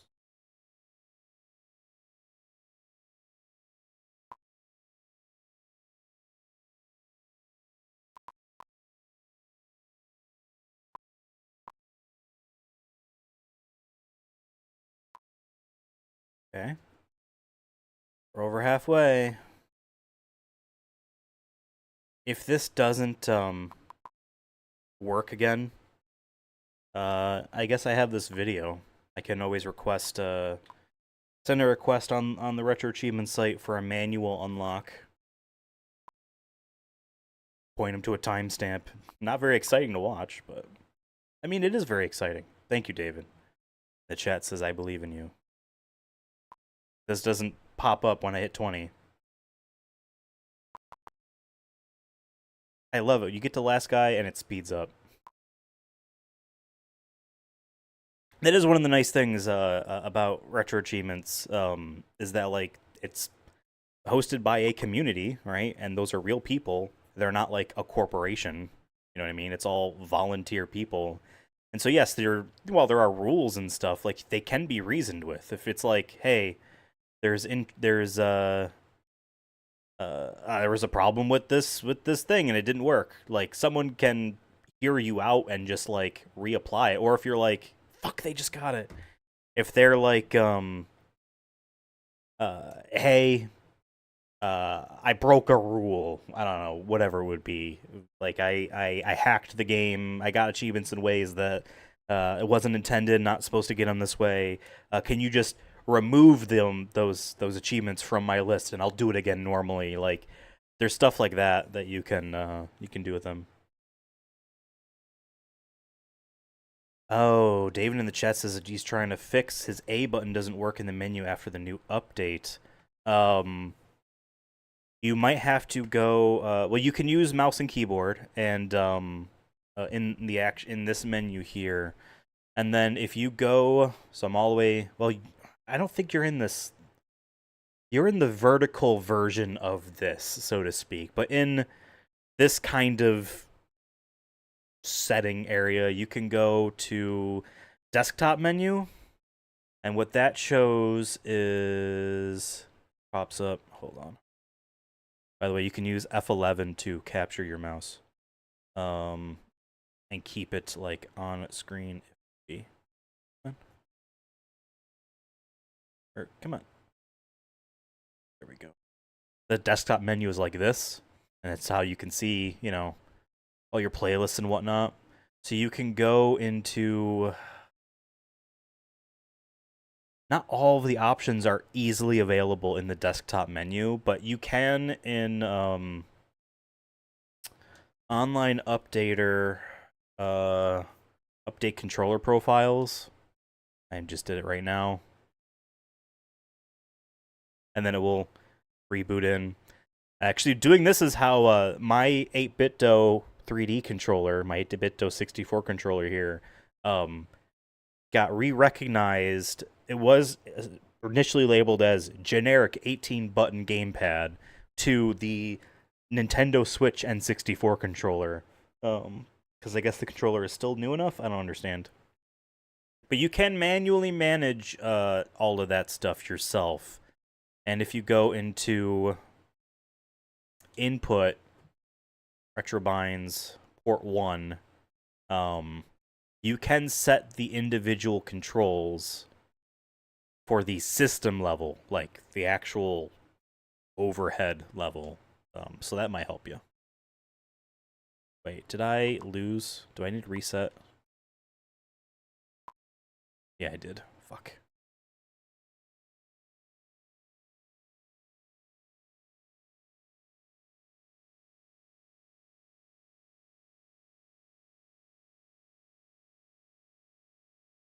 Game 1. 4.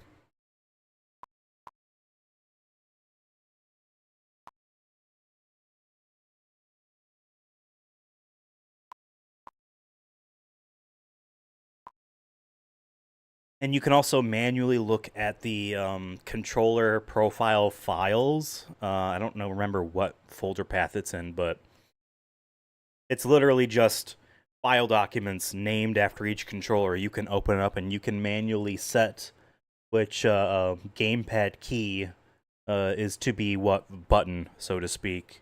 If you think that somehow like A is now Y or something like that on your Xbox controller. I've never had doing any of that help me in any of my problems, but I haven't had that specific problem, so it might.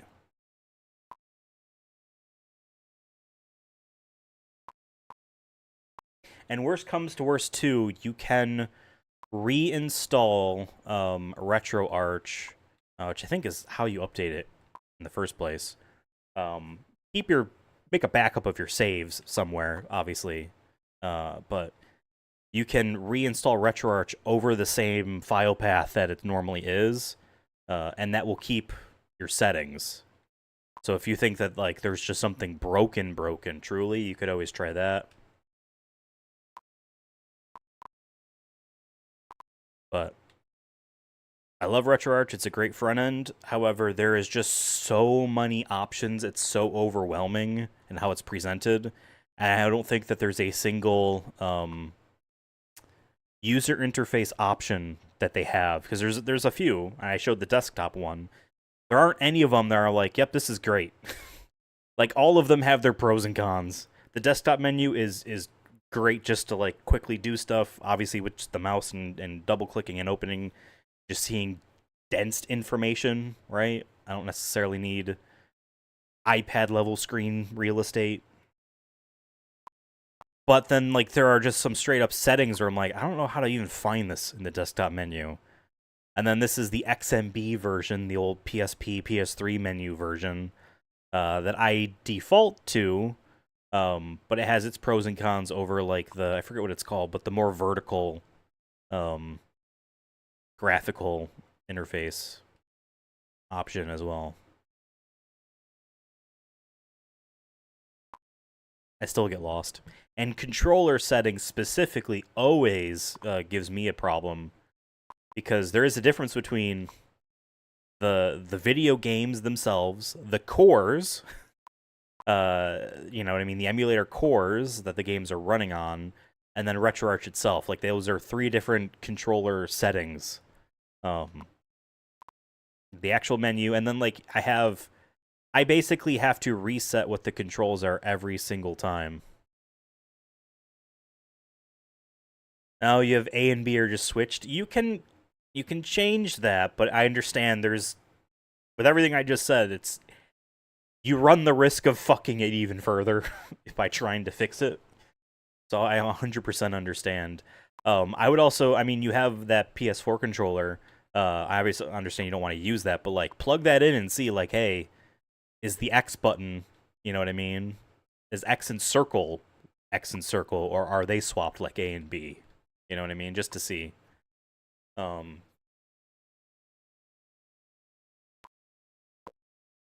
got a point. Or even just the fact that, like, ever since this got recognized as the Nintendo Switch and 64 controller, I cannot use it wired. I have to use it Bluetooth. My Bluetooth on my PC is the antenna, the signal, I don't know, isn't great. If I hold this too far away, it starts to drop inputs. So, um, trying to even get some of that stuff to work is always so confusing to me. But then also remember too, if you're talking just the menus, that's one thing. But then like I'm in the quick menu for this game's core, right? The emulator core for this game right now. If I go into controls, I go into port 1, obviously, because I'm player 1. You are then changing this just for the instance of the emulator core you're in right now. And there's a way to save these profiles, but I just don't feel like it. I don't know how to do it. I've tried and it never saved, because every time I would do Pokemon Blue, I liked having A and B be A and B, but then also left trigger. I mean, these are actual buttons because it's the N64 style. Z, LZ, and L, A and B, then Turbo A and Turbo B, and then I like having Select B, top C button, and then another Turbo A, Turbo B, and then I don't know what I set that to. I like just having all those options. I like being able to one hand, the control stick also being the D-pad, and then just A and B, so then I'm like doing stuff with my mouse on, I like doing that, but I have to set that every single time. And so I don't know. Wait, that's what you've been changing? Okay.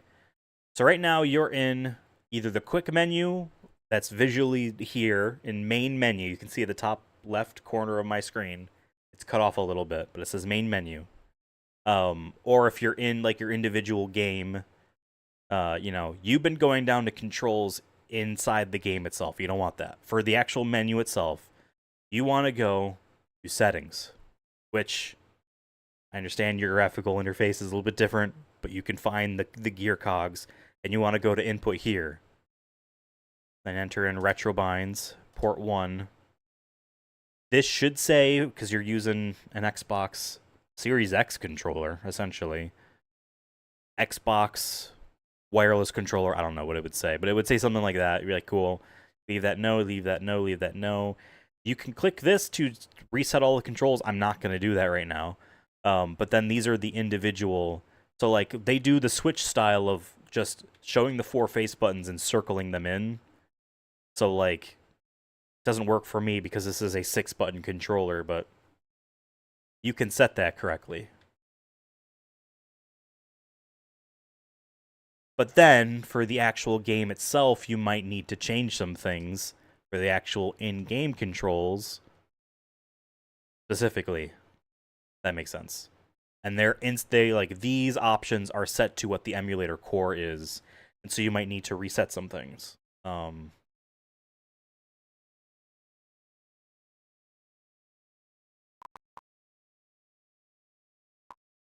got a point.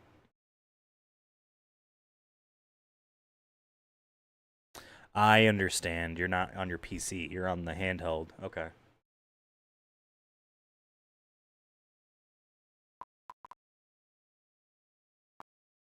Yeah, then that's possible. And that again, like,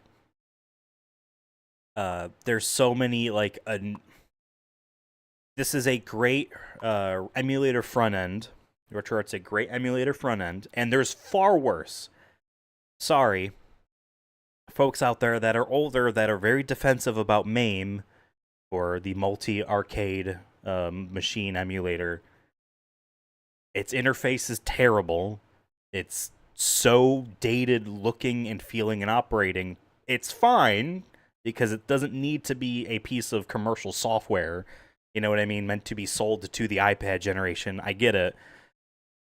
RetroArch is so much better than that in how you interface with the settings and all the options quickly in ways that seem like they make sense. I get it, but still, it's just also information overload, and you go on the internet to try to search some of your very specific problem, and you'll get so many people doing similar searches, similar questions on Reddit or whatever, and half of them just don't read.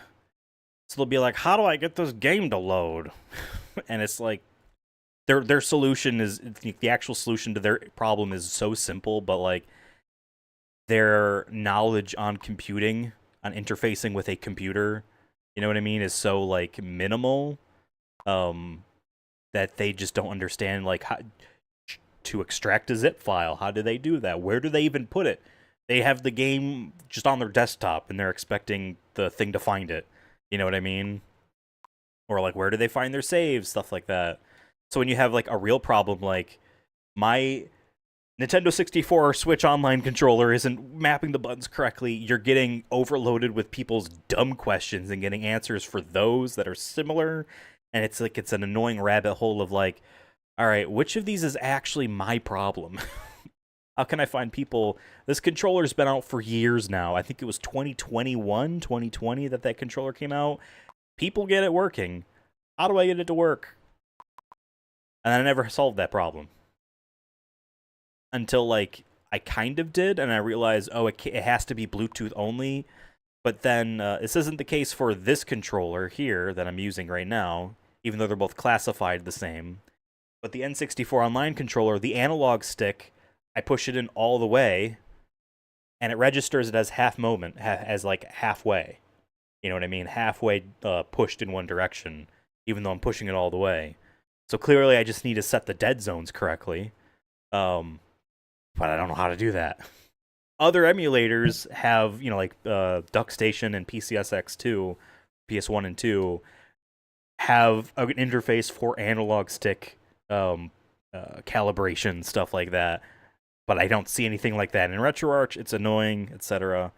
Mario 64 is a great test game for N64 controllers, just because there is such a range in animation and speed for his walking and running, depending on how far you push the analog stick. Like, I could tell.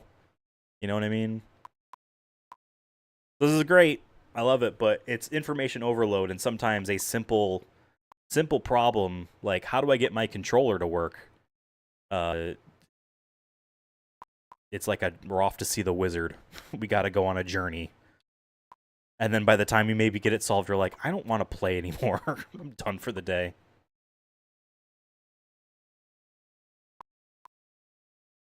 That's why, like, there are some consoles, PS1, PS2, GameCube, and Wii, where it's like, yeah, I could use a core in RetroArch, but I do kind of just like the standalone emulators better.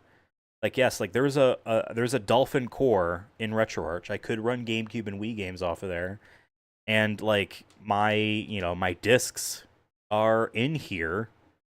I rescanned my entire inventory, so like I have, we could play Automodelista right now. We could do it right now. We could play the Bionicle game,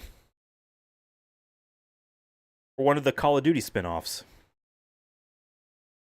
Or Chibi Robo, or obviously Def Jam Fight for New York. Vendetta was better, though. Or we could do the Wii games, which right now I only have the fishing games in here because of that series of fishing. Wii games are a little bit bigger file size than I want to just mass install. But I'd rather use that on actual Dolphin itself, just because of actual calibration for those specific consoles is easier. Overall. But for something like, Game Boy Color, Game Boy Advance, like, yes, stock MGBA, or back in the day in 2004, I was using Visual Boy Advance that my friend burnt onto a disc for me. And may or may not be how I played a lot of Game Boy Advance games, like Fire Emblem for the first time. You could use those, but like There's not much to these to those emulators in terms of options, really. It's not like they need to render anything differently. It's the grid of pixels. There we go. That was 20. Fucking sweet. You just needed to lock in and talk about how annoying some of this stuff is, and you get it. Now we can move on to game 2 in here, which is I think you're shooting boats down. Start? Yeah, why not?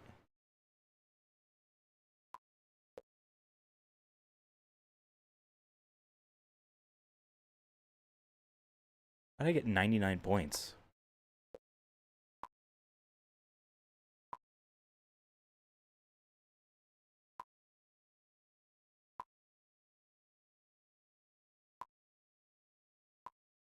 I should read off these achievements. But point being is that, like, NES, like, some of the more simple 2D consoles, perfectly problem-free to kind of just run in RetroArch. I don't really have a reason to download standard. I mean, I have them all downloaded, but, like, manage multiple emulators. And I like the idea of being like, I have my entire game collection on one screen. You know, that's like the problem PC gamers have. If they're using more than just Steam, like if they have Battle.net, or maybe you bought some old games on GOG that aren't on Steam, like Diablo 1 isn't even on Battle.net. You can buy it on good old games for $10. Goes on sale all the time.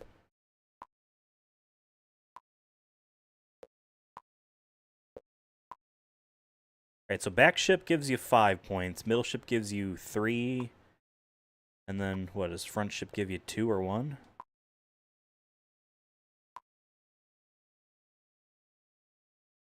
Pause this for a second. And read off. There's only 4, or no, there's 5. 5 achievements for Torpedo Alley here on this cartridge. Complete a round by gaining 99 points, okay. Complete a round by scoring 99 points. Time 1 mode 4. Maybe I'll just swap to that. 99 points, only hitting the top boats, mode 4. Only hitting middle boats, mode 4. Only the bottom boat, mode 4. Damn. This might be annoying. Let's reset. Game 2. Time 1. Mode 4. Start.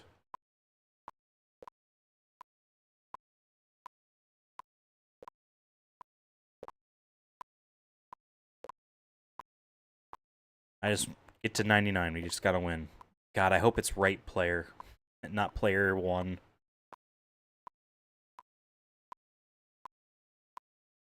See, I would find fun with this if I was a child in the 70s. Like, here's something, you know? As a competition between 2 players, for sure.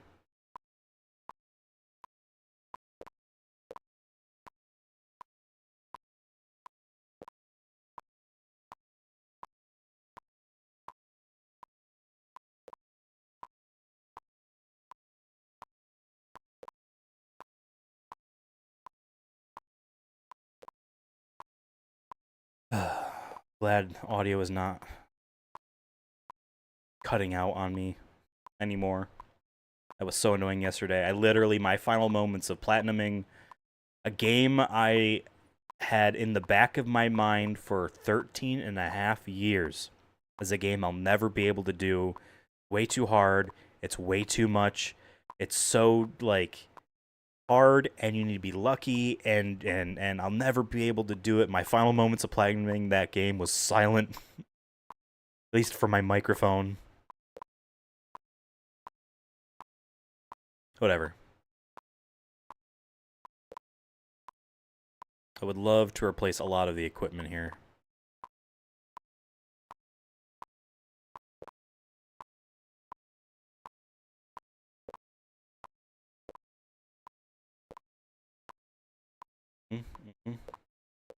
There we go. Blowing boats. And I should get a second one, right? Yeah, blowing boats quickly. And there's a dude in that alley over there. You give him a nickel, he'll blow your boat. Alright, reset. We gotta do only one type of boat? Wait, what? No. Want. Game 2. Want to go to mode 4. Start.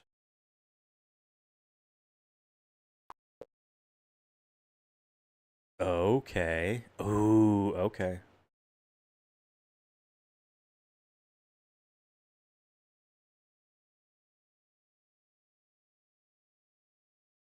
Because again, the way that the memory is handled for some of the stuff, like there's not a whole lot of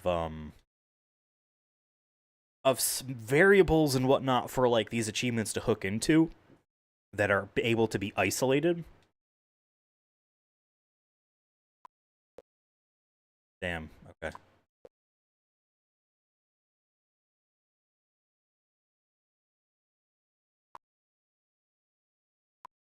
I gotta hit just the middle boat now. I mean, the alternative is I just do the same time trial thing we just did. Get that score all the way up, and then hop over, shoot a middle boat, and maybe that'll work. Like I have to only hit middle boats.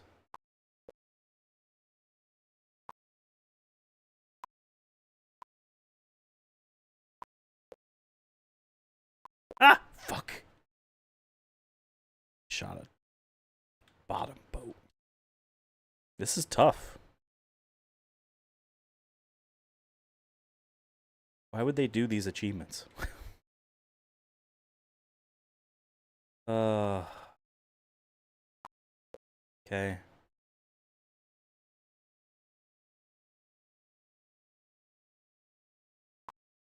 No. I hit a top boat. See, thinking here, games I want to get retro achievements in. Still actively kind of working on Pokemon Gold for sure. Pokemon Stadium, that's really tough. I did as much as I could in Stadium using a juiced out team of Pokemon Blue. Like I took my save from Pokemon Blue, copied it so I could have like a backup, and then took the backup or whatever. I took one of them, and took it through a save editor to just like max out the Pokemon I had. Doesn't let you like find new ones or just create Pokemon. It's only altering the ones that are there, but like I could evolve my Haunter and my Kadabra, you know what I mean? Max out their stats as much as the game would legally allow, and then took them into Stadium for I guess we're going top boats now. Took them into Stadium and just ran through the cups, but with the second round, after you do all of the Stadium stuff, it unlocks a harder set of all of them. And the achievements there say use rental Pokemon only. So there is a very specific strategy that I would need to like understand before going in.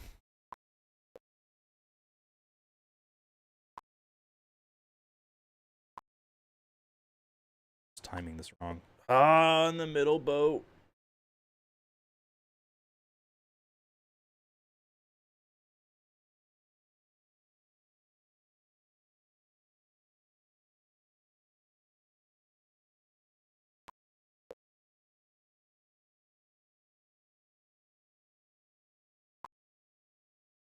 It's timed.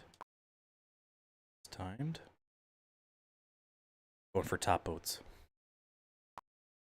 It's timed. No! Are people given any strategies here?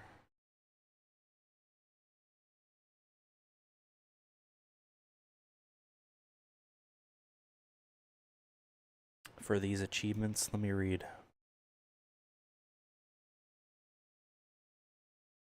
Yeah, Pokemon Gold, Pokemon Stadium I want to work on. Just did Pokemon Snap, and like I said, might go for a couple perfect picture achievements. Some that are relatively easy to just do setups on, where you don't need to like wait a bunch between attempts. Dragon Quest for the MSX2, that would take literally all day in one go to do because of how some of those achievements are. Some of the fishing games would be fun to get achievements, all the achievements in. I don't know. I don't want to have too big of a list.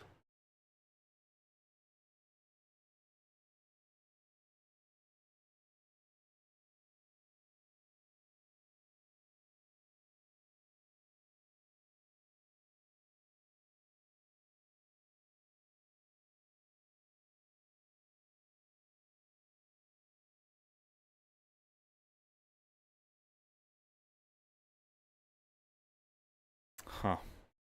Person's giving tips, but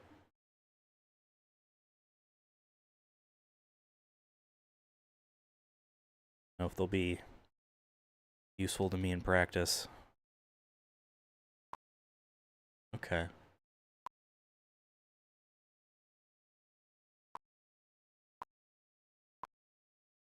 I'm just going to read this. Here's a tip for the Torpedo Alley middle row achievement. Place your cannon at the center of the screen, pointing up. Oh, you can angle it.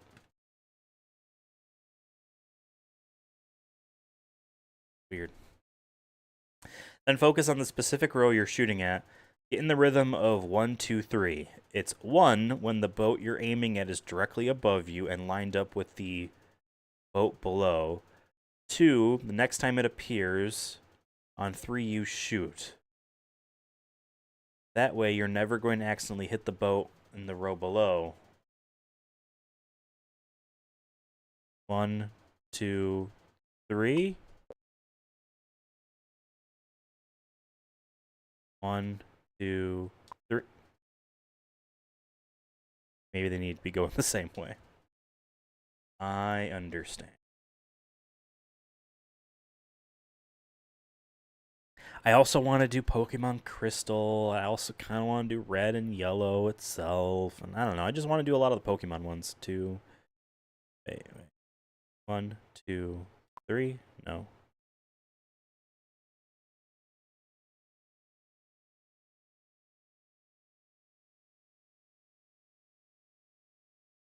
Are these? Am I supposed to be 1, 2, 3? No. Let me restart.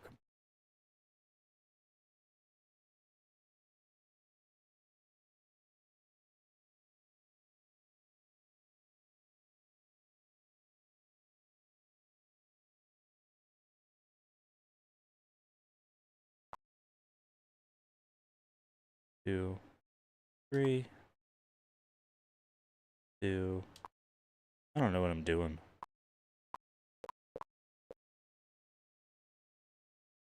Read some other tips.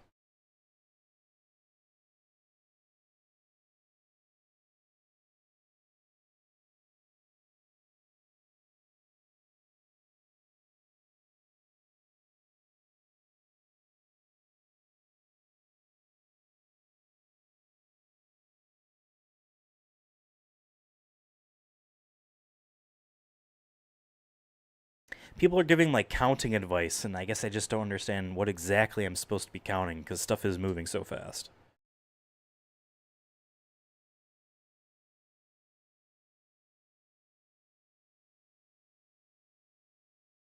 Directly above you and lined up with the boat below. 2, the next time it appears, and on 3 you shoot. Okay, let's try that. 1, 2, 3. 1, 2, 3. 1, 2, 3. 1, 2, 3. 1, 2, 3. 1, 1, 2, 1, 2, 3. Okay. 1, 2, 3. 1. 1, 2, 3. Missed. 1, 2, 3. Missed. 1, 2, 3. 1, 2, 3. 1, 1, 2, 3. 1, 2, 3. Okay. 1, 2, 3. 1, 2, 3. Oh, I hit the top boat. Why don't you stop me from hitting the top boat?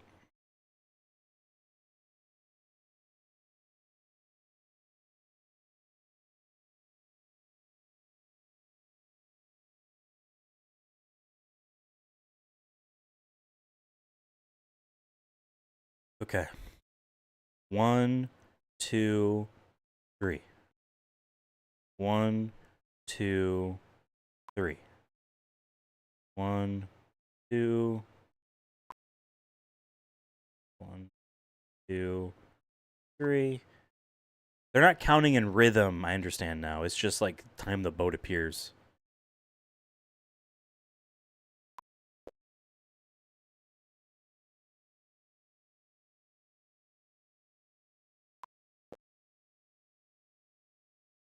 Because on the third instance, the bottom boat won't be there when you go to fire. I understand.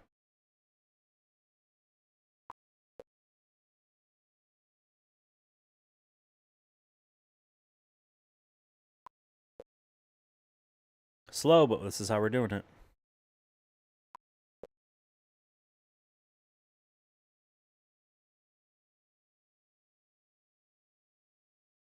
Three. I missed. 1, 2.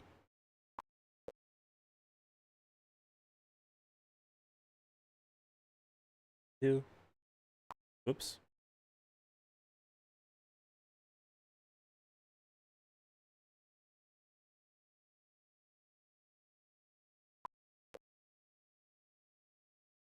1, 2, 3. 1, 2, 3. I missed. 1, 1, 2, 3. 1, 2, 3. No. 1, 2, 3. Okay. 1, 2. Ah! Okay. 1, 2, 3. Fuck. I'm just getting my timings off of shooting wrong because I'm so afraid of 1, 2, 3 of hitting one of the other boats. Gotta trust. 1, 2, 3. Okay. 1, 2. Okay. 1, 2, 3. 1, 2.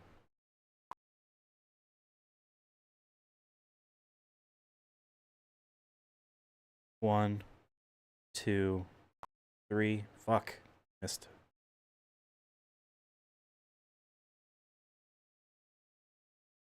1, 2, 3. Okay. 1/3 of the way there. 1, 2, 3. 1, 2, 3. 1, 2, 3. 1, 2, 3. Okay. 42 points. Gotta get to 99. 2, 3. 1, 2, 3. Okay. 45. 1, 2, 3. Okay.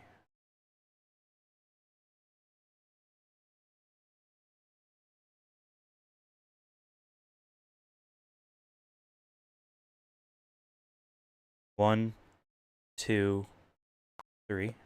51. 1, 2, 3. Okay. 4. 1, 2, 3. 7. 1, 2, 3. 60. Over halfway. 1, 2, 3. Okay. 1, 2, 3. Okay.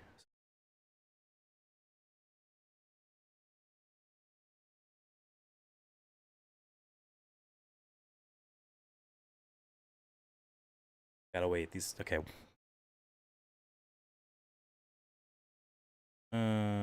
1, 2, 3. It was 1, 1, 2, 3. Okay. 66. 2/3 of the way there. 1, 2, 3. 9. Ace. 1, 2, 3. 72. Ace. 1, 2, 3. 1, 2, 3.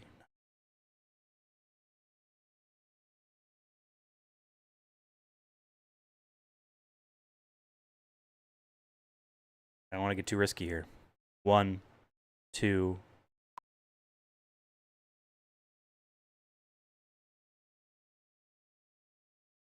1, 2, 3. Fuck, missed. 1, 2, 3. Okay, 75. 1, 2, 3. No. 1, 2, 3. Okay, 78.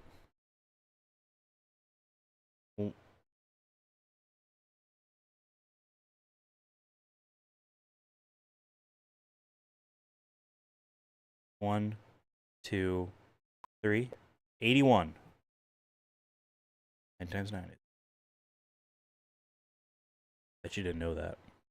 Bet you didn't know that. 1, 2, 3. It almost hit the top boat, but it didn't. We're good. Want this over with.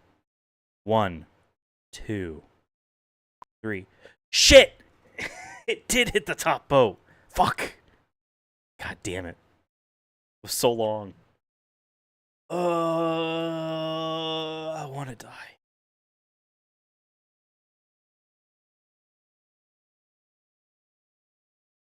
I want to die.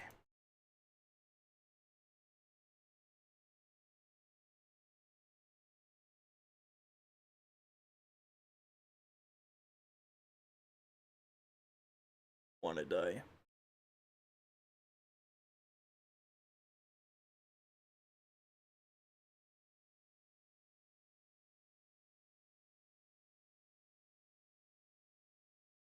Four minutes ago, someone named the General Auto started Pokemon Emerald.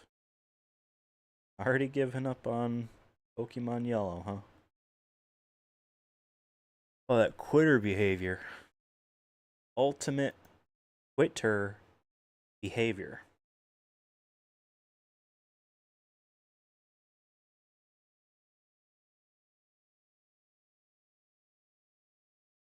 You experience MGBA lagging. No.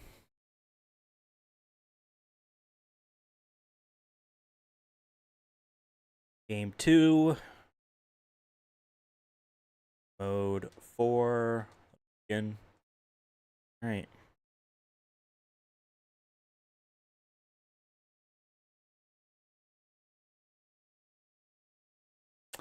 Oh, interesting. Yeah, I don't know. I don't know.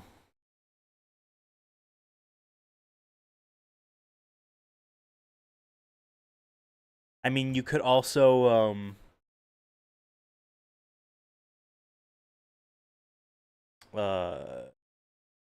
you could use, again, for those, they do have emulator support, or they do have retro achievement support. The Epilogue playback software, you could play the games through there. It's not as feature rich as RetroArch's options, but and that has MGBA as the default core. You could also try another Game Boy Advance or Game Boy Color core if you want. It doesn't have to be MGBA for Game Boy. You could do something else. All right, I need to count. 1, 2, 3. 3 points down. I need to do this 33 times. 1, 2, 3. 2, 1, 2, 3. 1, 2, 3. 1, 1. 1, 2, 3. 1, 2, 3. 1, 2, 3. 1, 2, 3. 1, 2. 1, 2. 1, 2, 3. 1, 2, 3. 1, 2, 3. 1, 2, 3. No. 1, 2, 3. Okay. 27. 1, 2, 3. 30. Uno, dos, tres. 33. 1/3 of the way there. 1, 2. 1, 2, 3. Well, I can think. 1, 2, 3. Damn. 1, 2, 3. Okay. 39. 1, 2, 3. Fuck! That was a top boat. I'm hitting restart for the actual core itself because I don't trust it. After that robot one, this cart dump or whatever. I don't know. All right. Try it again. 1, 2, 3. 1, 2, 3. Hey, if it was easy, it wouldn't be all that worth getting. 2, 3. 1, 2, 3. I like getting some easy, PlayStation trophies. I also enjoy and appreciate more getting the really hard ones. 2, 3 for games. You know what I mean? I'm proud of my Dark Souls Platinum, my Bloodborne Platinum, my Dark Souls 2 Platinum, etc. 1, 2, 3. But it is fun to get easy ones too.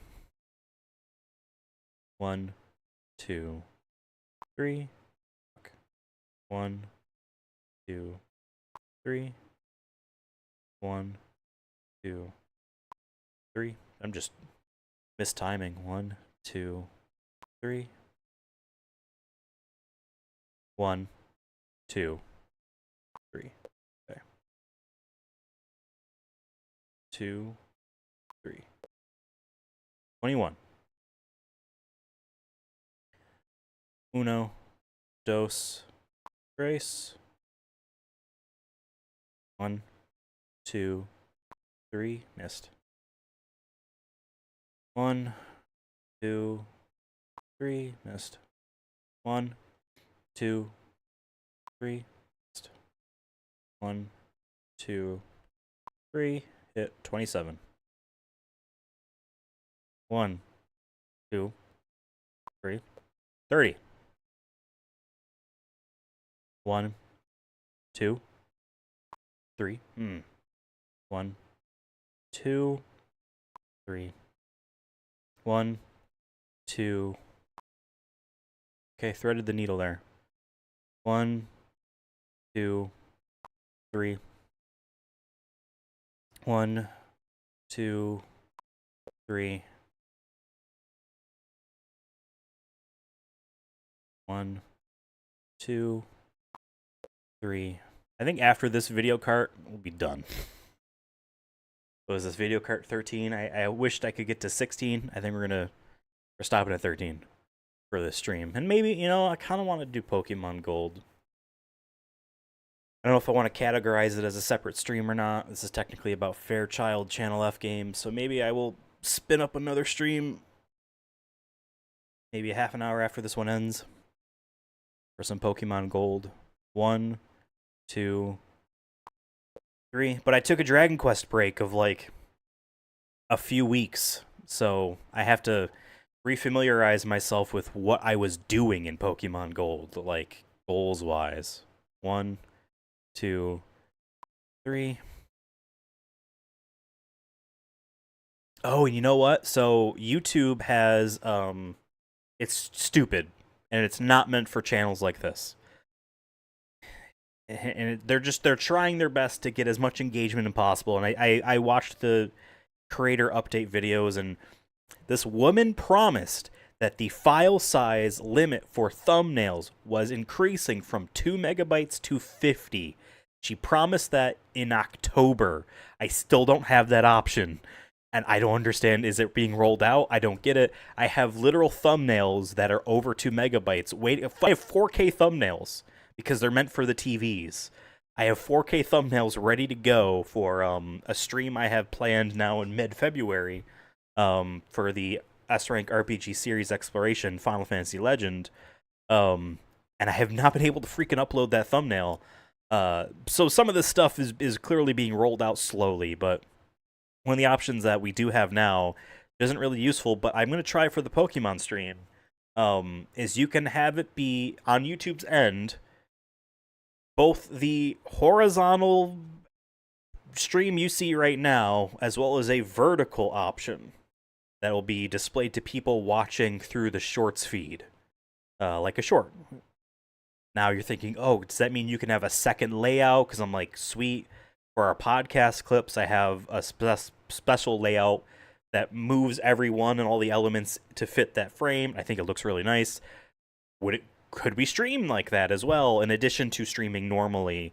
Answer is no. They just fucking auto crop and shrink in to that. So again, it's not meant for channels like this. It's meant for channels of a woman sitting in the middle of the frame talking as she's applying makeup, doing the beauty. It's like for that type of stuff. It's like the talk to the audience, or like beauty makeup style, you know, content, you know, stuff like that, where it's just one person in the middle of a frame, and it doesn't matter what's on the edges of their screen. It's just their house, their nice house, whatever. But for the Pokemon Gold stream, I'm gonna do a layout where I'm gonna have the Game Boy in the middle of the screen. And then we'll have that option on. Maybe that'll be fun. Maybe that'll be fun. See if that works. I really cannot think of anything else where I would care. where I feel like, yes, I could do this, or allow them to crop the middle of the screen. 1, 2, 3. 1, 2, 3.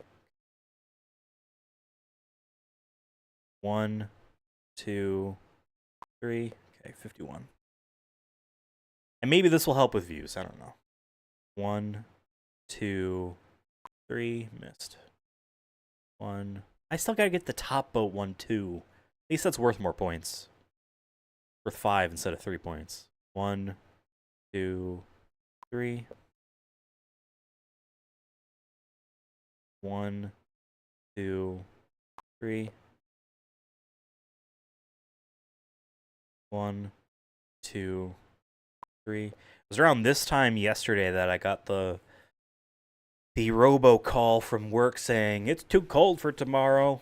No work, no none of that stuff going on. And I'm hoping I get another call. It'd be nice to have 2 days off in a row, but they're very stingy about that stuff. 1, 2. Like the wind chill on the day after Martin Luther King Jr. Day, so it would be a Tuesday. last week on Tuesday, the wind chill brought it down to like -15 in the morning. 1, 2, 3. But because we already had that Monday off because of the holiday, they didn't want to do it.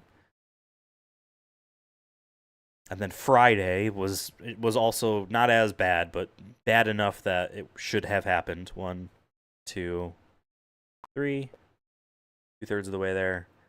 But because we had our big district meeting that day, 1, 2, 3, where they fearmonger about electric power vehicles. 1, 2, 3. And there were lots of other things happening in the district on that day. They didn't want to cancel anything. 1, 2, 3, 75. 1, 2, 3, 78. 1, 2, 3. Missed. 1, 2, 3. 81. Times 9 is 81. 1, 2, 3. Didn't know that. 1. Get too cocky here. 1, 2, 3. Missed, but it's fine. I'd rather miss than hit a boat I don't want to hit. 1, 2, 3. 84. 1, 2, 3.